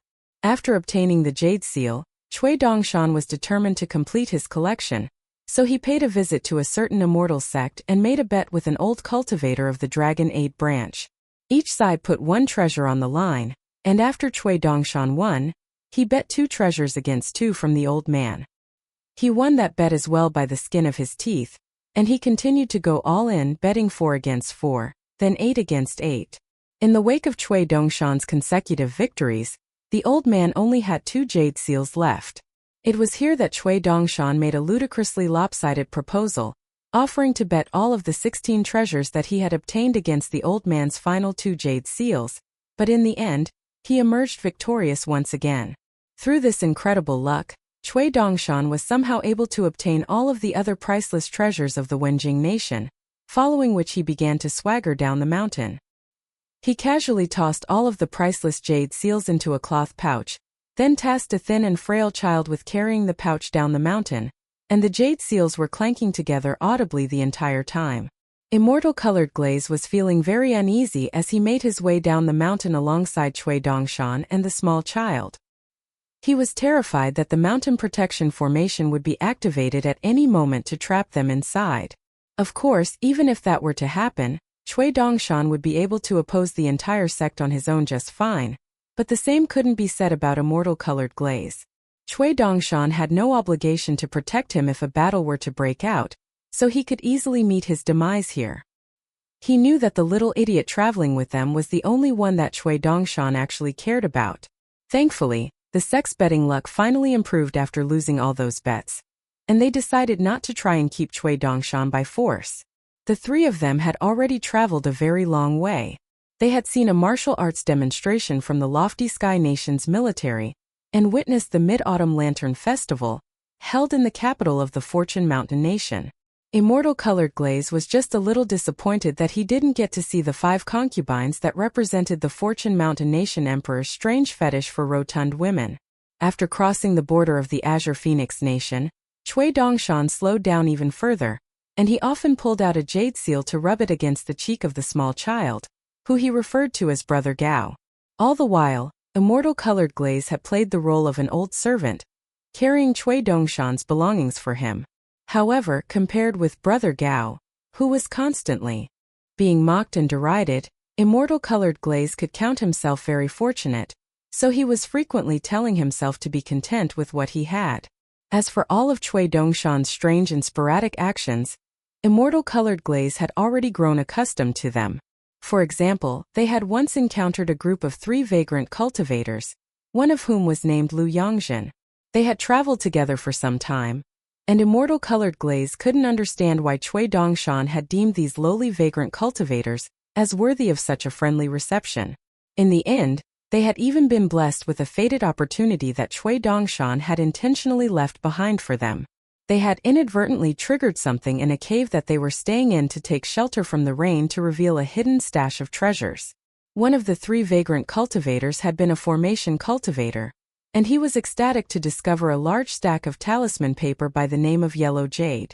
It was an exceptional haul that could have been sold for a massive sum of immortal currency, and Lu Yongzhen and his other companion had also benefited immensely. At the time, they must have felt like they had stepped on a pile of dog shit, and upon raising their foot to examine the filth clinging to the bottom of their shoe, they were just about to cuss out loud when they discovered that there was gold hiding under it. At the time, the 3 vagrant cultivators had been ecstatic, and they turned out to be decent people. After taking a moment to discuss among themselves, they offered to share some of their spoils with Cui Dongshan. In response, Cui Dongshan had put on an ecstatic facade, accepting the offering with such immense gratitude that he was supposedly moved to the point of tears. The entire time, Immortal Colored Glaze had felt utterly perplexed. Seeing as he couldn't understand Cui Dongshan's actions, the best course of action for him was to not even bother trying to understand. Trying to pry into the mind of a cultivator of Cui Dongshan's caliber would have led him to an early demise. Back in the Blusher Hall of the Lofty Sky Nation, which was filled with female cultivators, Cui Dongshan had stood at the entrance, loudly advertising his paintings for sale. As it turned out, they were all explicit pornographic paintings, and in the end, he was chased down the mountain by a bunch of furious female cultivators out for his blood. Stories akin to these had been very common events over the course of the journey, and immortal-colored glaze felt like traveling with someone so strange and unfathomable had done wonders for his mental cultivation. However, there were also occasions where Cui Dongshan displayed his more serious side, and whenever he did, it never failed to evoke deep admiration within immortal-colored glaze. In the Golden Osmanthus Temple, Cui Dongshan had engaged in a profound discussion with the abbot, and during the course of their conversation, the abbot had entered a state of deep and immersive meditation. The abbot's name was Zhonggua, and he was a Dragon Gate tier cultivator. In the wake of his conversation with Cui Dongshan, he immediately began to display signs of a breakthrough to the Golden Core tier, much to the envy of immortal-colored glaze. In the White Water Temple, Cui Dongshan had sat down on top of a well, which for some unknown reason had been sealed. There, he had begun discussing scripture with and imparting knowledge upon a young monk. First, they debated the notion that any amount of deviation away from the Buddhist scriptures was an act of blasphemy. All of this was complete unintelligible nonsense to immortal-colored glaze, and he couldn't work up any interest. Meanwhile, Brother Gao stood by the bamboo door, listening to the conversation between the two as he made some incoherent sounds, still unable to speak. After a lengthy conversation, the young monk seemed to have been enlightened, and a faint smile appeared on his face as he conceded, "Rare is someone as wise as yourself, and even rarer is someone as foolish as me." With that, Cui Dongshan seemed to have accomplished his objective, and he was no longer interested in continuing the conversation. Thus, he jumped down from the well and departed, giving the small child's head a gentle pat as he passed him by. As the three of them left the White Water Temple, Cui Dongshan swaggered along as he mused, "If that stubborn boy had refused to see the light no matter what I said to him, then that would have been a massive waste of such a bright prospect." Immortal-colored glaze barely understood a word of the conversation that had taken place between Cui Dongshan and the young monk, but he still pretended to have understood as he nodded and said, "I didn't know you were so well versed in the teachings of Buddhism, exalted immortal Cui. I think you do exceptionally well in the debate between the three teachings. Quit trying to flatter me." Cui Dongshan scoffed with an amused smile, while immortal-colored glaze scratched his head in a sheepish manner. "You know what? You possess quite a bit of wisdom yourself. How about you stay here and become a monk?" Cui Dongshan suggested. "No, I possess no wisdom at all. None whatsoever," immortal-colored glaze hurriedly wailed. From there, the trio paid a visit to the capital of the Azure Phoenix Nation, where they met the abbot of a small Taoist temple. The temple was called the Taoist Temple, and it was a tiny establishment that directly neighbored a busy residential area. Cui Dongshan stayed there for a few days, and during that time he donated quite a bit of money while also doing a lot of reading. The abbot didn't have much of anything else, but he had a massive collection of books. Furthermore, just his written insights alone from reading those books amounted to close to 1,000,000 characters. Cui Dongshan preferred reading those insights over reading the actual books themselves. The abbot was elated that someone was willing to read his insights, and on top of that, Cui Dongshan's handsome donations were a much-needed injection of funds for the impoverished White Cloud Temple, so he was more than happy to present his writings to Cui Dongshan. The days that Cui Dongshan spent at the temple were the best that the young Taoist priest there had ever experienced, and he was very sad to see him go. On the morning of Cui Dongshan's departure, the boy was inconsolable, and the abbot was also left feeling quite glum. He had to have been an extremely incapable master for his disciple to have grown so attached to an outsider after spending only a few days with them. No more than half a day after Cui Dongshan's departure, the boy was still feeling very dejected, sweeping away the fallen leaves in the courtyard in an absent-minded fashion when all of a sudden, a convoy of several ox-drawn carts arrived outside the White Cloud Temple. The cart drivers declared that they had come to deliver books to the temple, and sure enough, the carts were laden with all manners of books from the 100 schools of thought, which were carried into the temple by the crateful. The middle-aged abbot of the temple was left completely astonished by this turn of events, while the young child was ecstatic, jumping and down for joy.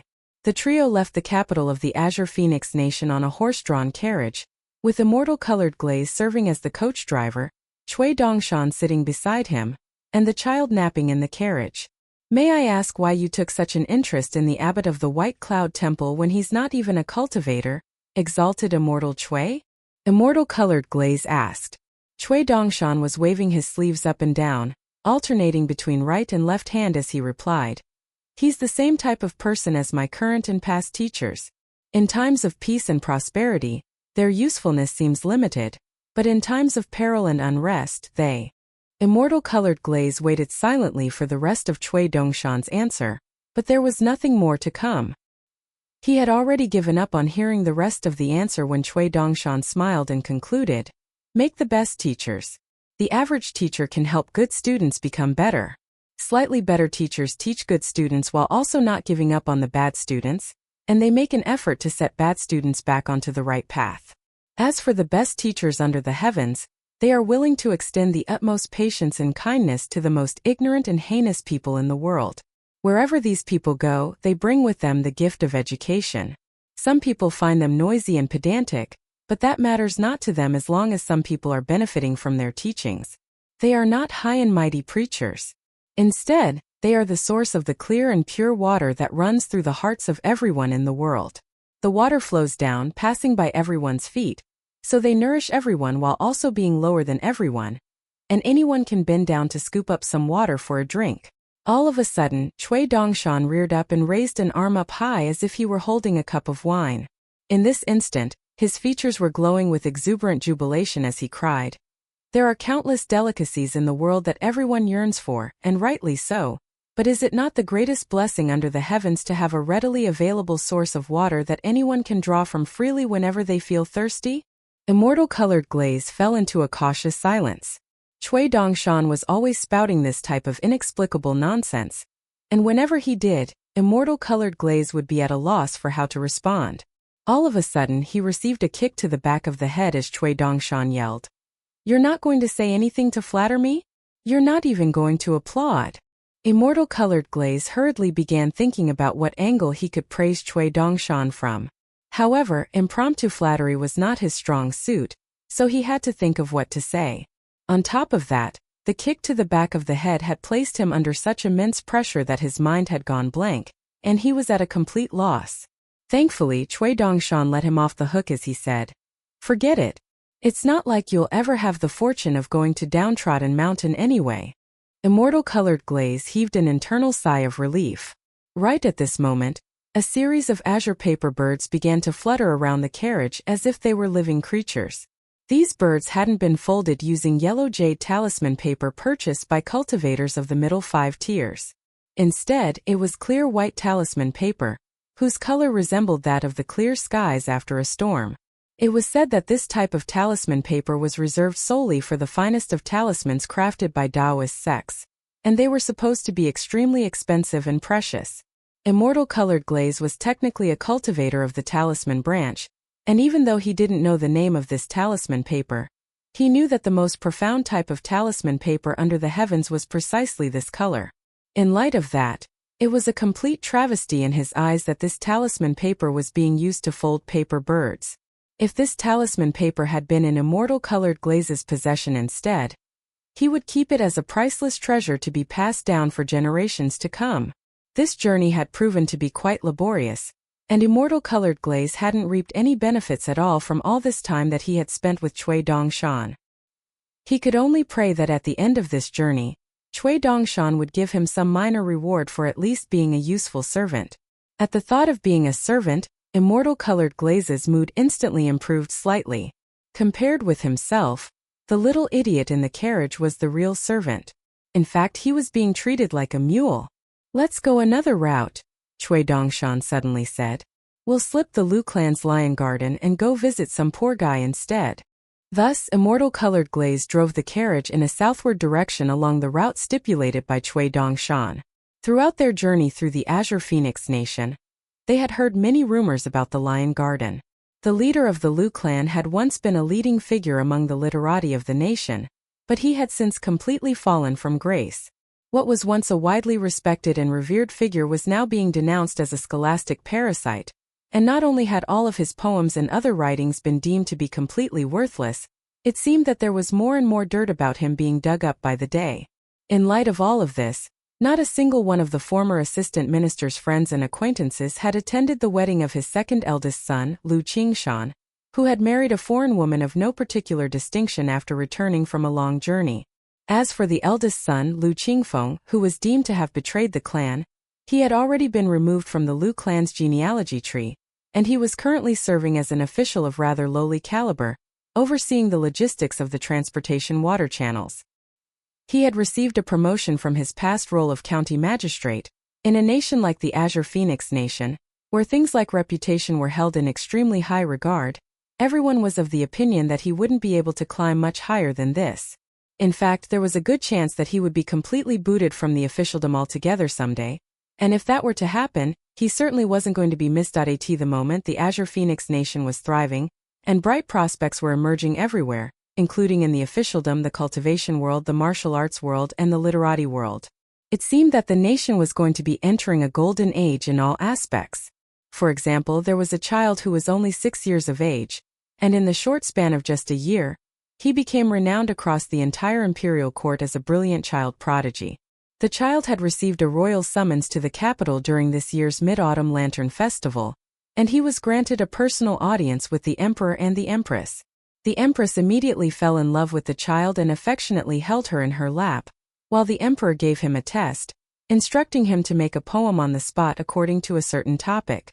The boy only had to think briefly before fulfilling the request, and the emperor was extremely pleased, so much so that he gave the boy an official title. Granted, it was a title for a candidate official, so he was not yet a legitimate official in the imperial court, but it was still an official title nonetheless. This meant that this boy was most likely the youngest administrative official in history, not just in the Azure Phoenix Nation, but on the entire Eastern Treasured Vile continent. At this point, winter was drawing close. There was a horse-drawn carriage trundling along a small and peaceful path on the bank of a transportation water channel that was still yet to be fully established. Cui Dongshan sat on the roof of the carriage with his legs crossed, while the child was holding the string of a type of paper kite that was unique to the Azure Phoenix Nation. As long as the string didn't snap, all paper kites under the heavens would be able to fly high, but wouldn't be able to escape. Cui Dongshan lay down onto his back and began staring absent-mindedly up at the paper kite in the sky. "How is my teacher doing right now? Is he well?" Die. Reopening a transportation water channel was a very complex matter that involved many facets of the Azure Phoenix Nation officialdom, so the imperial court didn't try to rush the project, and as a result, progress proved to be quite slow. The officials tasked with overseeing this matter weren't of a very high caliber. 2 of them were palace ministers from the Ministry of Revenue and the Ministry of Works, while the third one was the governor of a provincial city that was situated somewhere along the water channel. The imperial court didn't make much of an effort to promote the project, so it wasn't taken very seriously in the officialdom. On the surface, it appeared that the 2 palace ministers from the capital would play only a superficial role, while the governor did all the work, but the reality ran completely contrary to that. Upon arriving at the temporary office constructed on the riverbank, the governor discovered that the 2 palace ministers had come fully prepared with a comprehensive plan of action so detailed that it was bordering on pedantic. The governor was supposed to have been more well-versed with the local area, but the 2 palace ministers were so well prepared that the governor could really only make himself useful by following their instructions. Aside from the 2 palace ministers from the Ministry of Works and the Ministry of Revenue, another official by the name of Lu Qingfeng had also been sent from the capital to assist him. Governor Hong was extremely disdainful of Lu Qingfeng. He was already widely denounced for selling out his friends for glory, and it was even more deplorable that he had sold out his own father for progression in the officialdom. Governor Hong felt dirty just interacting with the treacherous piece of scum on a daily basis, so much so that he had to change into a new set of official robes every day. Over the past year or so, Governor Hong had made no effort to hide his disdain for Lu Qingfeng, and the 2 palace ministers merely turned a blind eye to this, seemingly very understanding of his feelings toward Lu Qingfeng. As for Lu Qingfeng himself, he was very uptight and cautious all the time, perhaps because he was the lowest-ranking official tasked with overseeing this project and perhaps also because he felt guilty and inferior due to his past actions. Whenever the four officials gathered together to discuss something, Lu Qingfeng would never speak unless he was spoken to. On this day, there was a bamboo horse riding troupe passing through a village near the river channel. A scholar who had already traveled the entire length of the channel back and forth twice was seated atop a short earthen wall with a young scholarly attendant by the name of Lu Suo, watching the bamboo horse riding performance from afar. The horses were woven out of thin bamboo strips, with fabric of different colors tied all over their bodies, and each horse was divided into two segments, with one person controlling each segment from the inside to allow for greater maneuverability and freedom in movement. According to local customs and traditions, different demographics of people were supposed to ride horses of different colors, and each had their own unique meaning.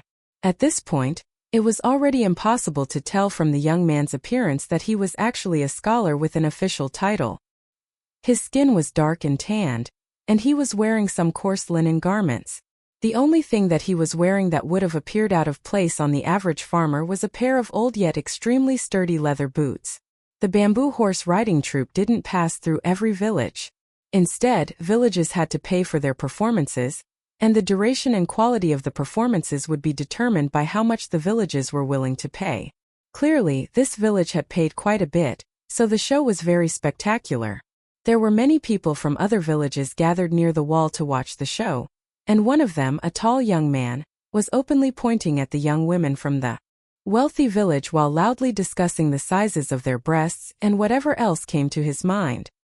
His flippant remarks were met with raucous laughter from the bystanders, and some people even began debating him about who they thought was the best-looking girl in all of the nearby villages. Everyone seemed to have their own preferences, but in spite of that, the debate remained casual and light-hearted. The scholar was also looking at the women that they pointed out before blatantly examining them without making any effort to conceal his intentions, much to the dismay and exasperation of the scholarly attendant. The scholar smiled as he said, "The most important factor in determining a woman's beauty is the fairness of their skin. In contrast, their figure doesn't actually matter." "Whatever you say, master," the scholarly attendant said in a resigned manner. "You're still young, but you'll come to understand in the future," the scholar said. "A woman's face isn't the most important thing. Instead, a delightful figure is most exquisite." "How would that be of any use to me?" the scholarly attendant scoffed with a roll of his eyes. "I still haven't even read that many books yet, and I have to take the imperial examination and become an official just like you, master. You're a talented scholar, so I'm sure you'll become an official in the future," the scholar encouraged with a nod, and the scholarly attendant was ecstatic. The crowd gathered near the performing bamboo horse riding troupe in the distance were cheering and applauding incessantly, but the people watching from afar near the wall were much more picky, with far more people scoffing at the performance in disdain than those offering any form of positive reaction. "You're such a smart man, so you must know what a good bamboo horse riding performance entails. Are they really doing as badly as everyone around us proclaims? I feel like they're putting on a good performance," the scholarly attendant said. "Of course it's a good performance, but why would we praise it if we didn't pay for it?" Lu Qingfeng questioned in a low voice. "All good things in this world cost money." "What does that mean?" the scholarly attendant asked with a puzzled expression. A faint smile appeared on Lu Qingfeng's face as he patted the boy on the head and said, "Don't think too much about these things. Right now just focus on studying and reading more books."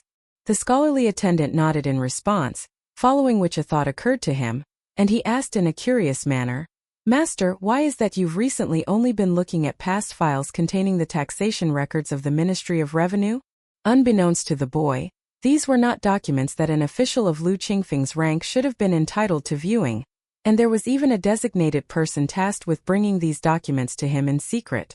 Historical records are often disingenuous because they're all written by people under the instructions of past emperors, but records of monetary inflow and outflow never lie, Lu Qingfeng explained. Hence, if we want to look back in history, it's important to examine the life stories of those in charge of looking after money from past empires and dynasties. Pay special attention to the economic policies that they've implemented, and view everything that they've done in conjunction with the profits or deficits made by their national treasury. That will give you a good idea of how a nation was faring at the time. The scholarly attendant scratched his head with a confused expression. Don't worry, this is also something that you don't have to understand now, Lu Qingfeng said with a smile. If you want to read books, come to me and I can give you books on any subject that you desire. The scholarly attendant was very happy to see that Lu Qingfeng was in a talkative mood on this day. The 2 trips up and down the river channel for inspection purposes had been an extremely grueling undertaking, especially for a boy of such a tender age, and during those 2 trips, Lu Qingfeng had not been very talkative at all, mostly focusing on taking notes of his observations. The boy was eager to take advantage of Lu Qingfeng's talkative mood, and he asked, "Master, why is it that whenever you go somewhere, you make sure to take some time to speak with the teachers of that area? How are bright young prospects nurtured?" Lu Qingfeng asked. "Their parents play the primary role, but after that comes the teachers, so is it not in my best interest to speak to these teachers? Scholars who excel in the imperial examination and go on to become important officials don't just grow on trees, after all." "That makes a lot of sense," the scholarly attendant said with a serious nod. "This is something that you can think about now," Lu Qingfeng said with a faint smile. "I will," the boy replied with a nod. All of a sudden, a bunch of young men rushed onto the scene, and upon spotting the prime real estate atop the earthen wall occupied by Lu Qingfeng and the scholarly attendant, one of them immediately jumped up to stand beside them before demanding that they leave. An enraged look appeared on the young boy's face, but Lu Qingfeng had already stood up without a word before jumping down from the wall, so the boy could only follow suit.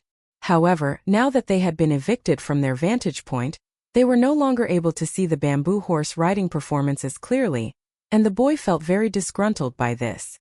Lu Qingfeng was standing elsewhere, craning his neck while standing on the tips of his toes as he continued watching the performance, while the boy continued to stew in dissatisfaction. In his eyes, Lu Qingfeng was great in every way except he was too easygoing and too much of a pushover. "Do not bicker about trouble with troublesome people, as that will only bring trouble upon yourself," Lu Qingfeng said with a smile.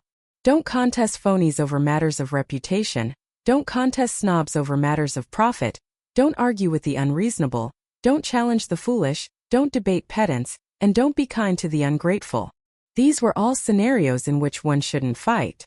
There were also situations where it was appropriate to fight, but Lu Qingfeng wanted to save that lesson for another time. For a boy of this age, his main focus should be on reading and studying, not on contemplating grandiose principles. As long as he didn't make any major mistakes, there was no need to instill too many principles into him. After working up some courage, the boy decided to argue against Lu Qingfeng for the first time, countering, "But if we don't ever fight or contest anyone, won't we eventually lose everything? We can't just let other people have everything all the time. I don't think that's a good way to live. Think about it a little more," Lu Qingfeng prompted with a smile. "I have, and I still don't understand," Lu Su replied with a shake of his head. "How are you going to be my scholarly attendant when you're so dense?" Lu Qingfeng jibed in an amused manner, and Lu Sua could only respond with a sheepish smile. "Let's go," Lu Qingfeng suddenly said, and the 2 of them departed. As Lu Qingfeng walked along, he was contemplating some matters that were both significant and insignificant. Lu Sua still had some questions that he still wanted to ask, but he could tell from Lu Qingfeng's demeanor that he was no longer in the mood to talk. When it came to Li Baozhen's current actions, Lu Qingfeng was happy to do nothing but watch. Li Baozhen harbored some very lofty ambitions and aspirations. As one of the leading figures of the Great Li Empire's Green Ripple Pavilion in the south, he was running an experiment targeted at the grassroots level. From the moment that Li Baozhen entered the Azure Phoenix Nation, all bright scholarly prospects, heroes of the martial arts world, leaders of the literati world, and officials of the imperial court had become pawns of his. This extended even to the 6-year-old child prodigy, who had recently been awarded an official title by the emperor of the nation. It sounded like a malicious conspiracy, one that sought to bring the Azure Phoenix Nation to its knees, but that wasn't necessarily the case. Instead, it was more likely Baozhen was constructing a house. His primary objective wasn't to become the Shadow Emperor of the Azure Waste Mountain or anything like that. Instead, His goal was to make it so that even the fate of the immortal sects could be governed by the mortal empires. If even the cultivation prodigies were sent into the cultivation world by Li Baozhen and the Great Li Empire, then once they became important figures in their respective sects, it would become much easier for the Great Li Empire to influence those sections. During this time, Chief Military Governor Wei Liang of the Azure Phoenix Nation served as a passive observer, occasionally setting down a few rules that even Li Baozhen himself had to follow. Li Baozhen's plot, from his objectives to his methods, were all as clear as day in the eyes of Lu Qingfeng. In fact, it was no exaggeration to say that everything that Li Baozhen had accomplished up to this point had only come to pass because Lu Qingfeng had allowed it to be so. For example, over the past year, several more renowned literati of the Azure Phoenix Nation had suffered catastrophic blows to their reputations. How had that been accomplished? It was still through the tried-and-true three-step method taught to Li Baozhen by Lu Qingfeng. First, praise literatus in an exaggerated fashion by proclaiming that their poems and writings could compare with the works of the sages. Some people would then emerge with a more measured viewpoint, stating that the literati in question were not actually as brilliant as what was claimed.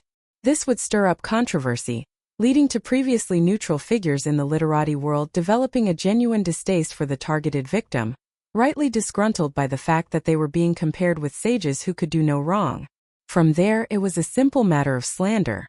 Given that public opinion toward the intended victim had already completely soured, any purported rumor of misconduct surrounding them would immediately be taken at face value as it would satisfy the preconceived biases people harbored toward them. Once those slanderous rumors took shape, people like traveling storytellers and shopkeepers of private bookshops would be paid to spread those rumors far and wide, laying waste to the victim's reputation. Of course, there would also be Li Baozhen's private army of literati, which he had paid off and could weaponize against anyone that he wished to target. In the end, the truth would be completely buried, and even the highest of targets would be sent tumbling down from grace. Did the general public care whether the slanderous rumors were truthful or substantiated? Not in the slightest. It had nothing to do with them anyway, and the scandalous fall of a previously respected figure was always a source of great joy for eager rumor-mongers. I've done well to set everything into motion, Lu Qingfeng smiled to himself. Li Baozhen was a very smart man and had learned to adapt the methods taught to him by Lu Qingfeng to great effect. All of a sudden Lu Qingfeng stopped in his tracks, then said, "Remember this, Lu Suo. If there comes a day when someone tries to convince you to plot against me, no matter who they are and what they ask you to do, whether it be staying by my side as a long-term spy or simply to stage an assassination on me, just agree to do it. No, only do you have to agree, you have to do everything in your power to try and accomplish what has been asked of you. Do not hesitate or hold back at all."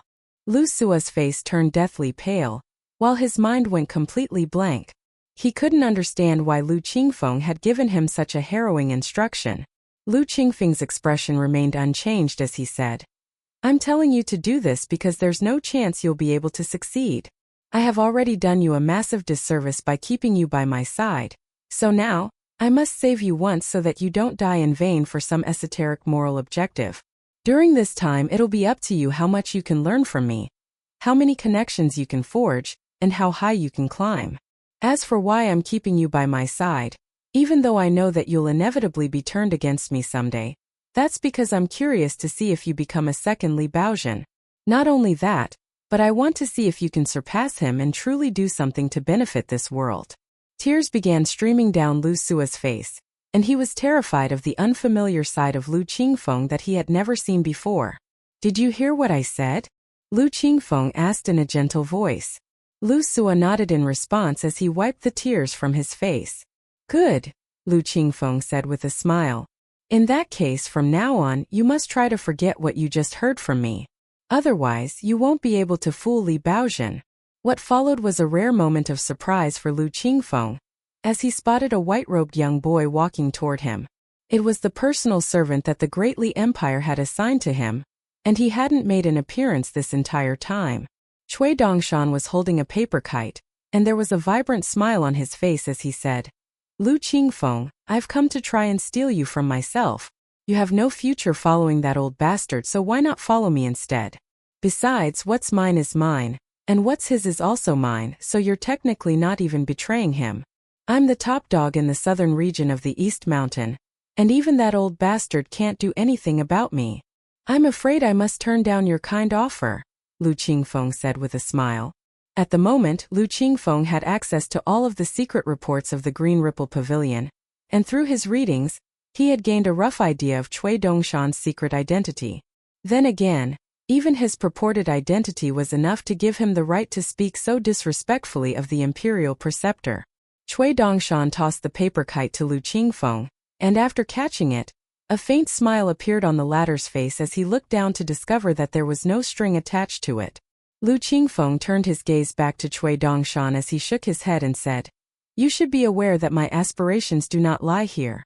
Freedom and self-preservation have never been what us scholars pursue." "All right, then give it back to me," Cui Dongshan demanded as he extended a hand forward. "Of course, if someone is willing to give those things to me, then I won't refuse," Lu Qingfeng said with a smile. "I'm beginning to take more and more of a liking to you, Lu Qingfeng," Cui Dongshan mused. "If you keep this up, I'll have to take you as a disciple on behalf of my teacher. May I ask who your teacher is?" "He must be a brilliant man," Lu Qingfeng said with a faint smile. Cui Dongshan gave a mischievous shrug as he chuckled. "You've already met him." Lu Qingfeng thought about it for a moment then said, "I can't think of who it could be." Cui Dongshan burst into laughter then said, "As a show of my sincerity, I won't try to build any more suspense. My master is the one who made you fall into the water from that ox-drawn carriage." It took Lu Qingfeng a moment to recall the incident that Cui Dongshan was referring to, at which point he asked, "You mean Chan Ping'an?" Cui Dongshan instantly rushed over to Lu Qingfeng, then jumped up to give him a firm slap on the head, causing Lu Qingfeng to almost fall onto his backside. "How dare a little runt like you refer to my teacher directly by name?" Two Taoist priests, one young and one old, were traveling on foot in accordance with the rules of the local area. The younger one of the two Taoist priests was none other than Zhang Shanfeng, and this had been a very eye-opening journey for him thus far. The two of them could have hired a horse-drawn carriage to take them to the Chan clan's ancestral hall, but they were very short on funds, so they had to make do with traveling on foot. The good thing was that Zhang Shanfeng was very accustomed to traveling long distances on foot, but he was feeling rather guilty over the fact that his master also had to be put through the same rigors. The journey of several hundred kilometers hadn't been all that arduous, and his master possessed some cultivation base, so this wouldn't have been a struggle for him, but Zhang Shanfeng still felt a little guilty nevertheless.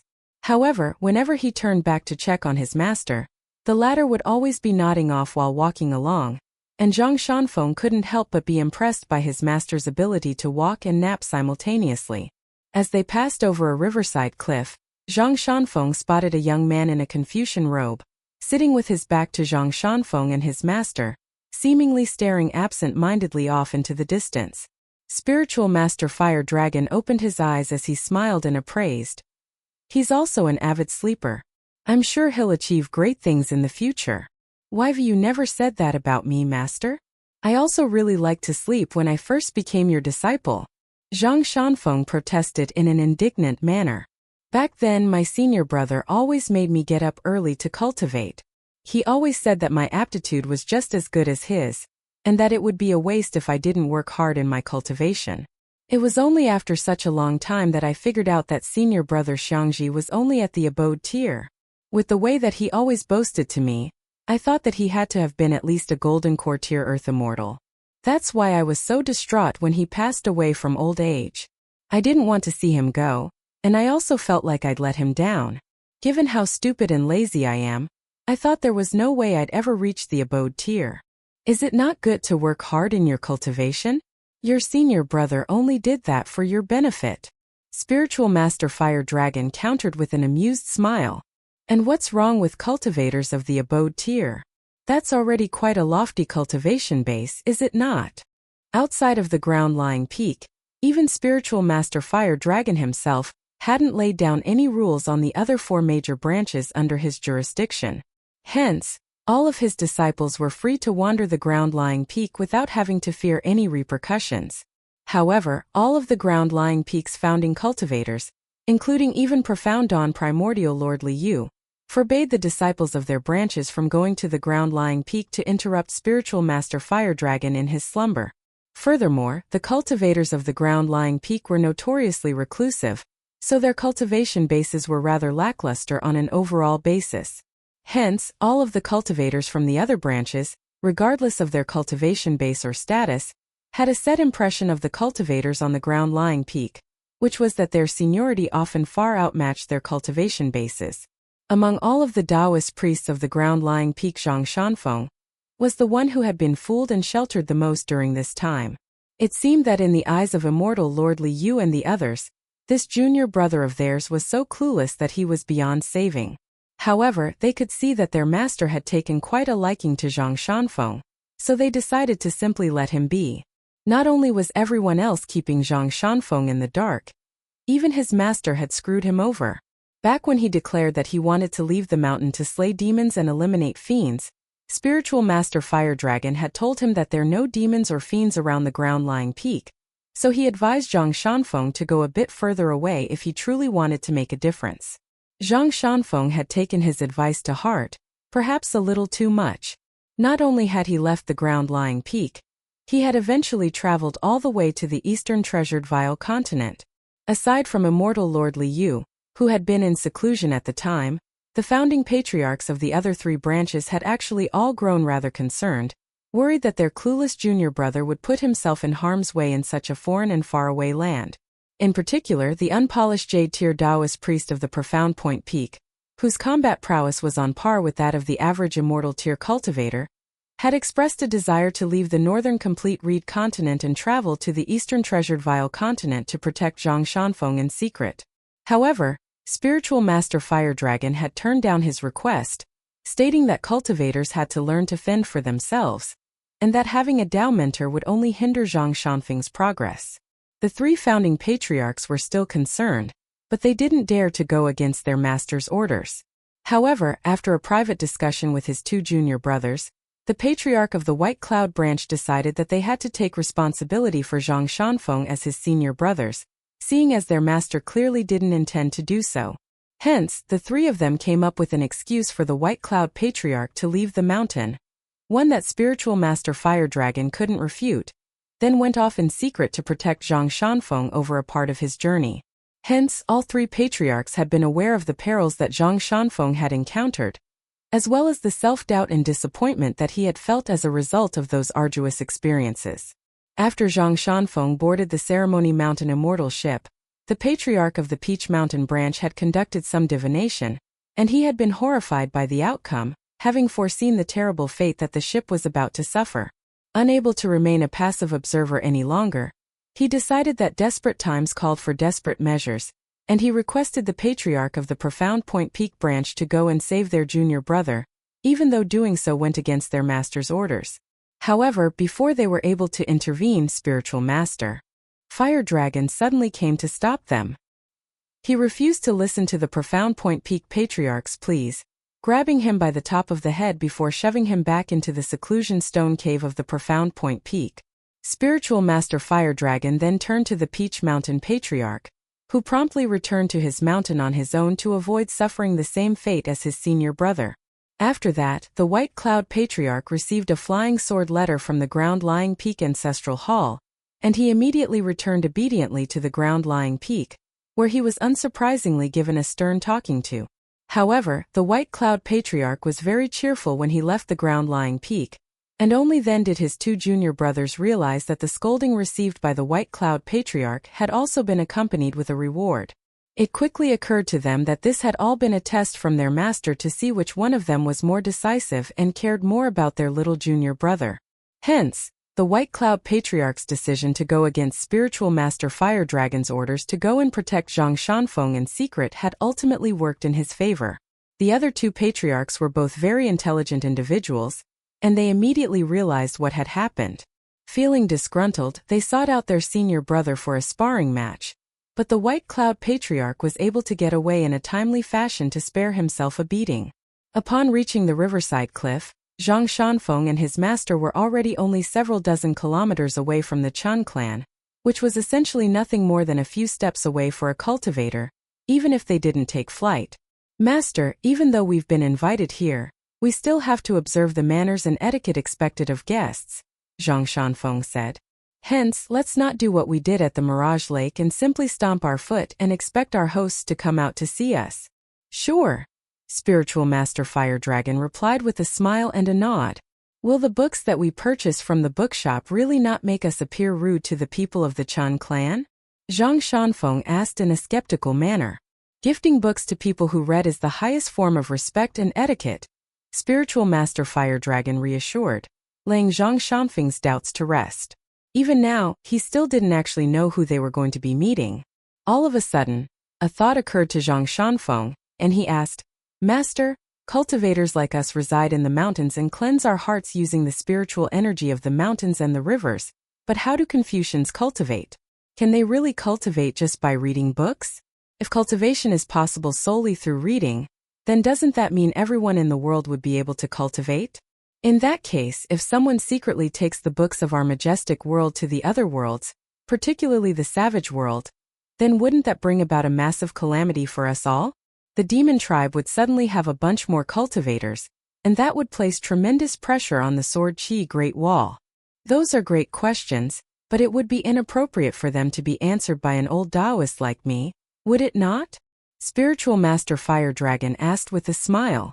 All of a sudden, Zhang Shanfeng felt a light breeze sweep over his face, and he turned to discover an old man in Confucian robes walking toward him. The old man had a smile on his face and he said, Before I answer your questions, I want to know what books you've brought me. You see that, Shanfeng?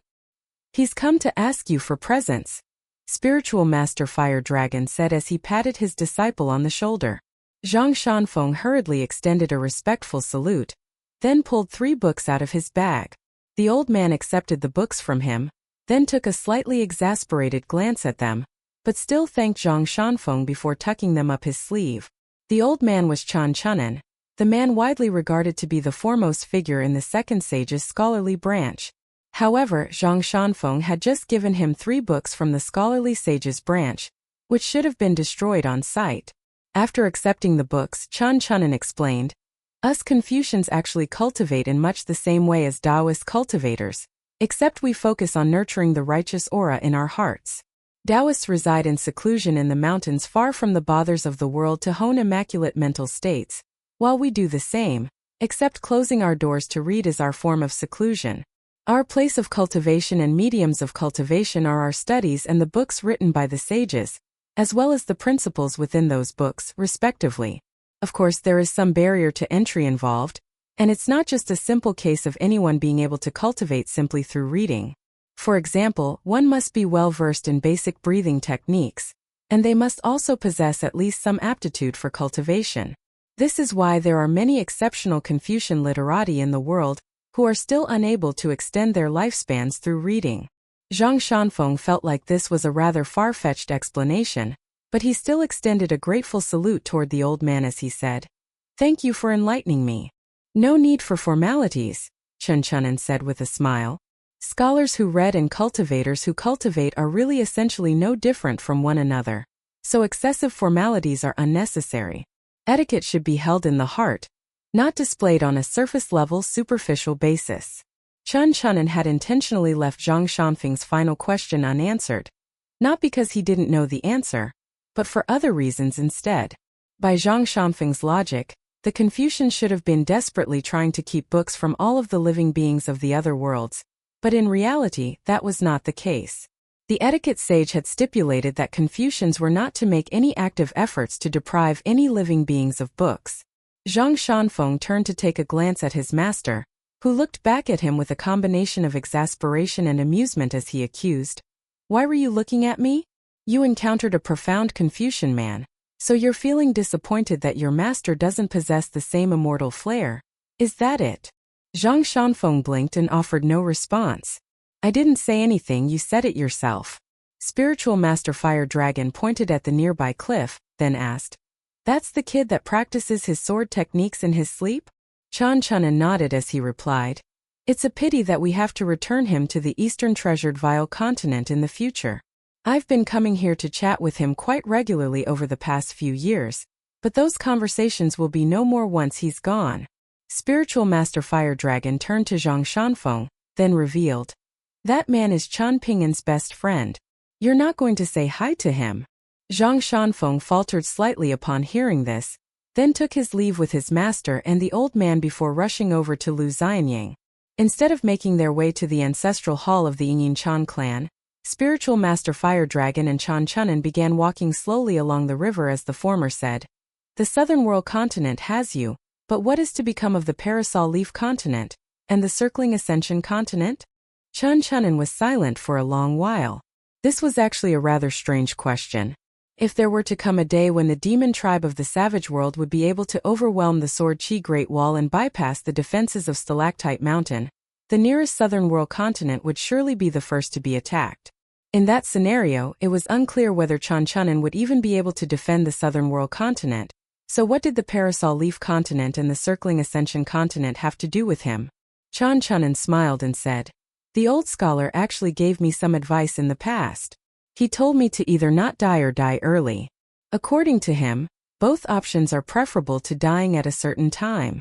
Senior scholarly sage is truly unmatched when it comes to assessing humanity and human nature. Spiritual Master Fire Dragon praised in a heartfelt manner. In terms of age, Spiritual Master Fire Dragon was countless years older than the old scholar, but he still earnestly referred to the old scholar as a senior whenever he spoke of him. Chan Chunin nodded in agreement, even though the principles that he championed as a pillar of the second sage's scholarly branch completely went against the teachings of the old scholar.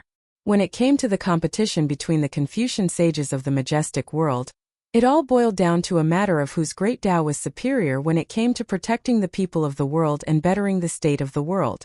The complex and numerous rules of Confucianism served as the greatest guardian of the entire majestic world, and no other beings of the same caliber as the Confucian sages imposed so many rules and restrictions upon themselves. The member of the 72 accompanying sages that had been personally reprimanded and punished by the second sage had once benefited all Confucians of all academies across all continents with his teachings, and that was what had earned him his promotion from virtuous scholar to noble scholar. Hence, even though he had gone out of his way to target Chen Ping'an, the old scholar was still willing to concede that he was a very well-learned man who had made great contributions to the world. The two old men were discussing the broadest and most impactful topics in this world, while the two young men on the cliff were chatting about a bunch of trivial subjects, and even though they had only just met, it was as if they were already close friends. Upon learning that Zhang Shanfeng was a close friend of Chen Ping'an's, Lu Xianying was very excited, and he began asking Zhang Shanfeng questions about the journey that he had undertaken with Chen Ping'an. Lu Xianying knew some of the secrets about the Eastern Treasured Vile Continent, the Great Li Empire, and the Jewel Small World, but not much. He could only extrapolate things from the bits and pieces that he gleaned from reading immortal newspapers. Lu Xianying had no one to rely on in this foreign land, so he had to live in a very frugal fashion. All of the books of the Yingyin Chan clan, no matter how precious or expensive, could be browsed by those who wished to read them at no cost, but immortal newspapers cost money to purchase.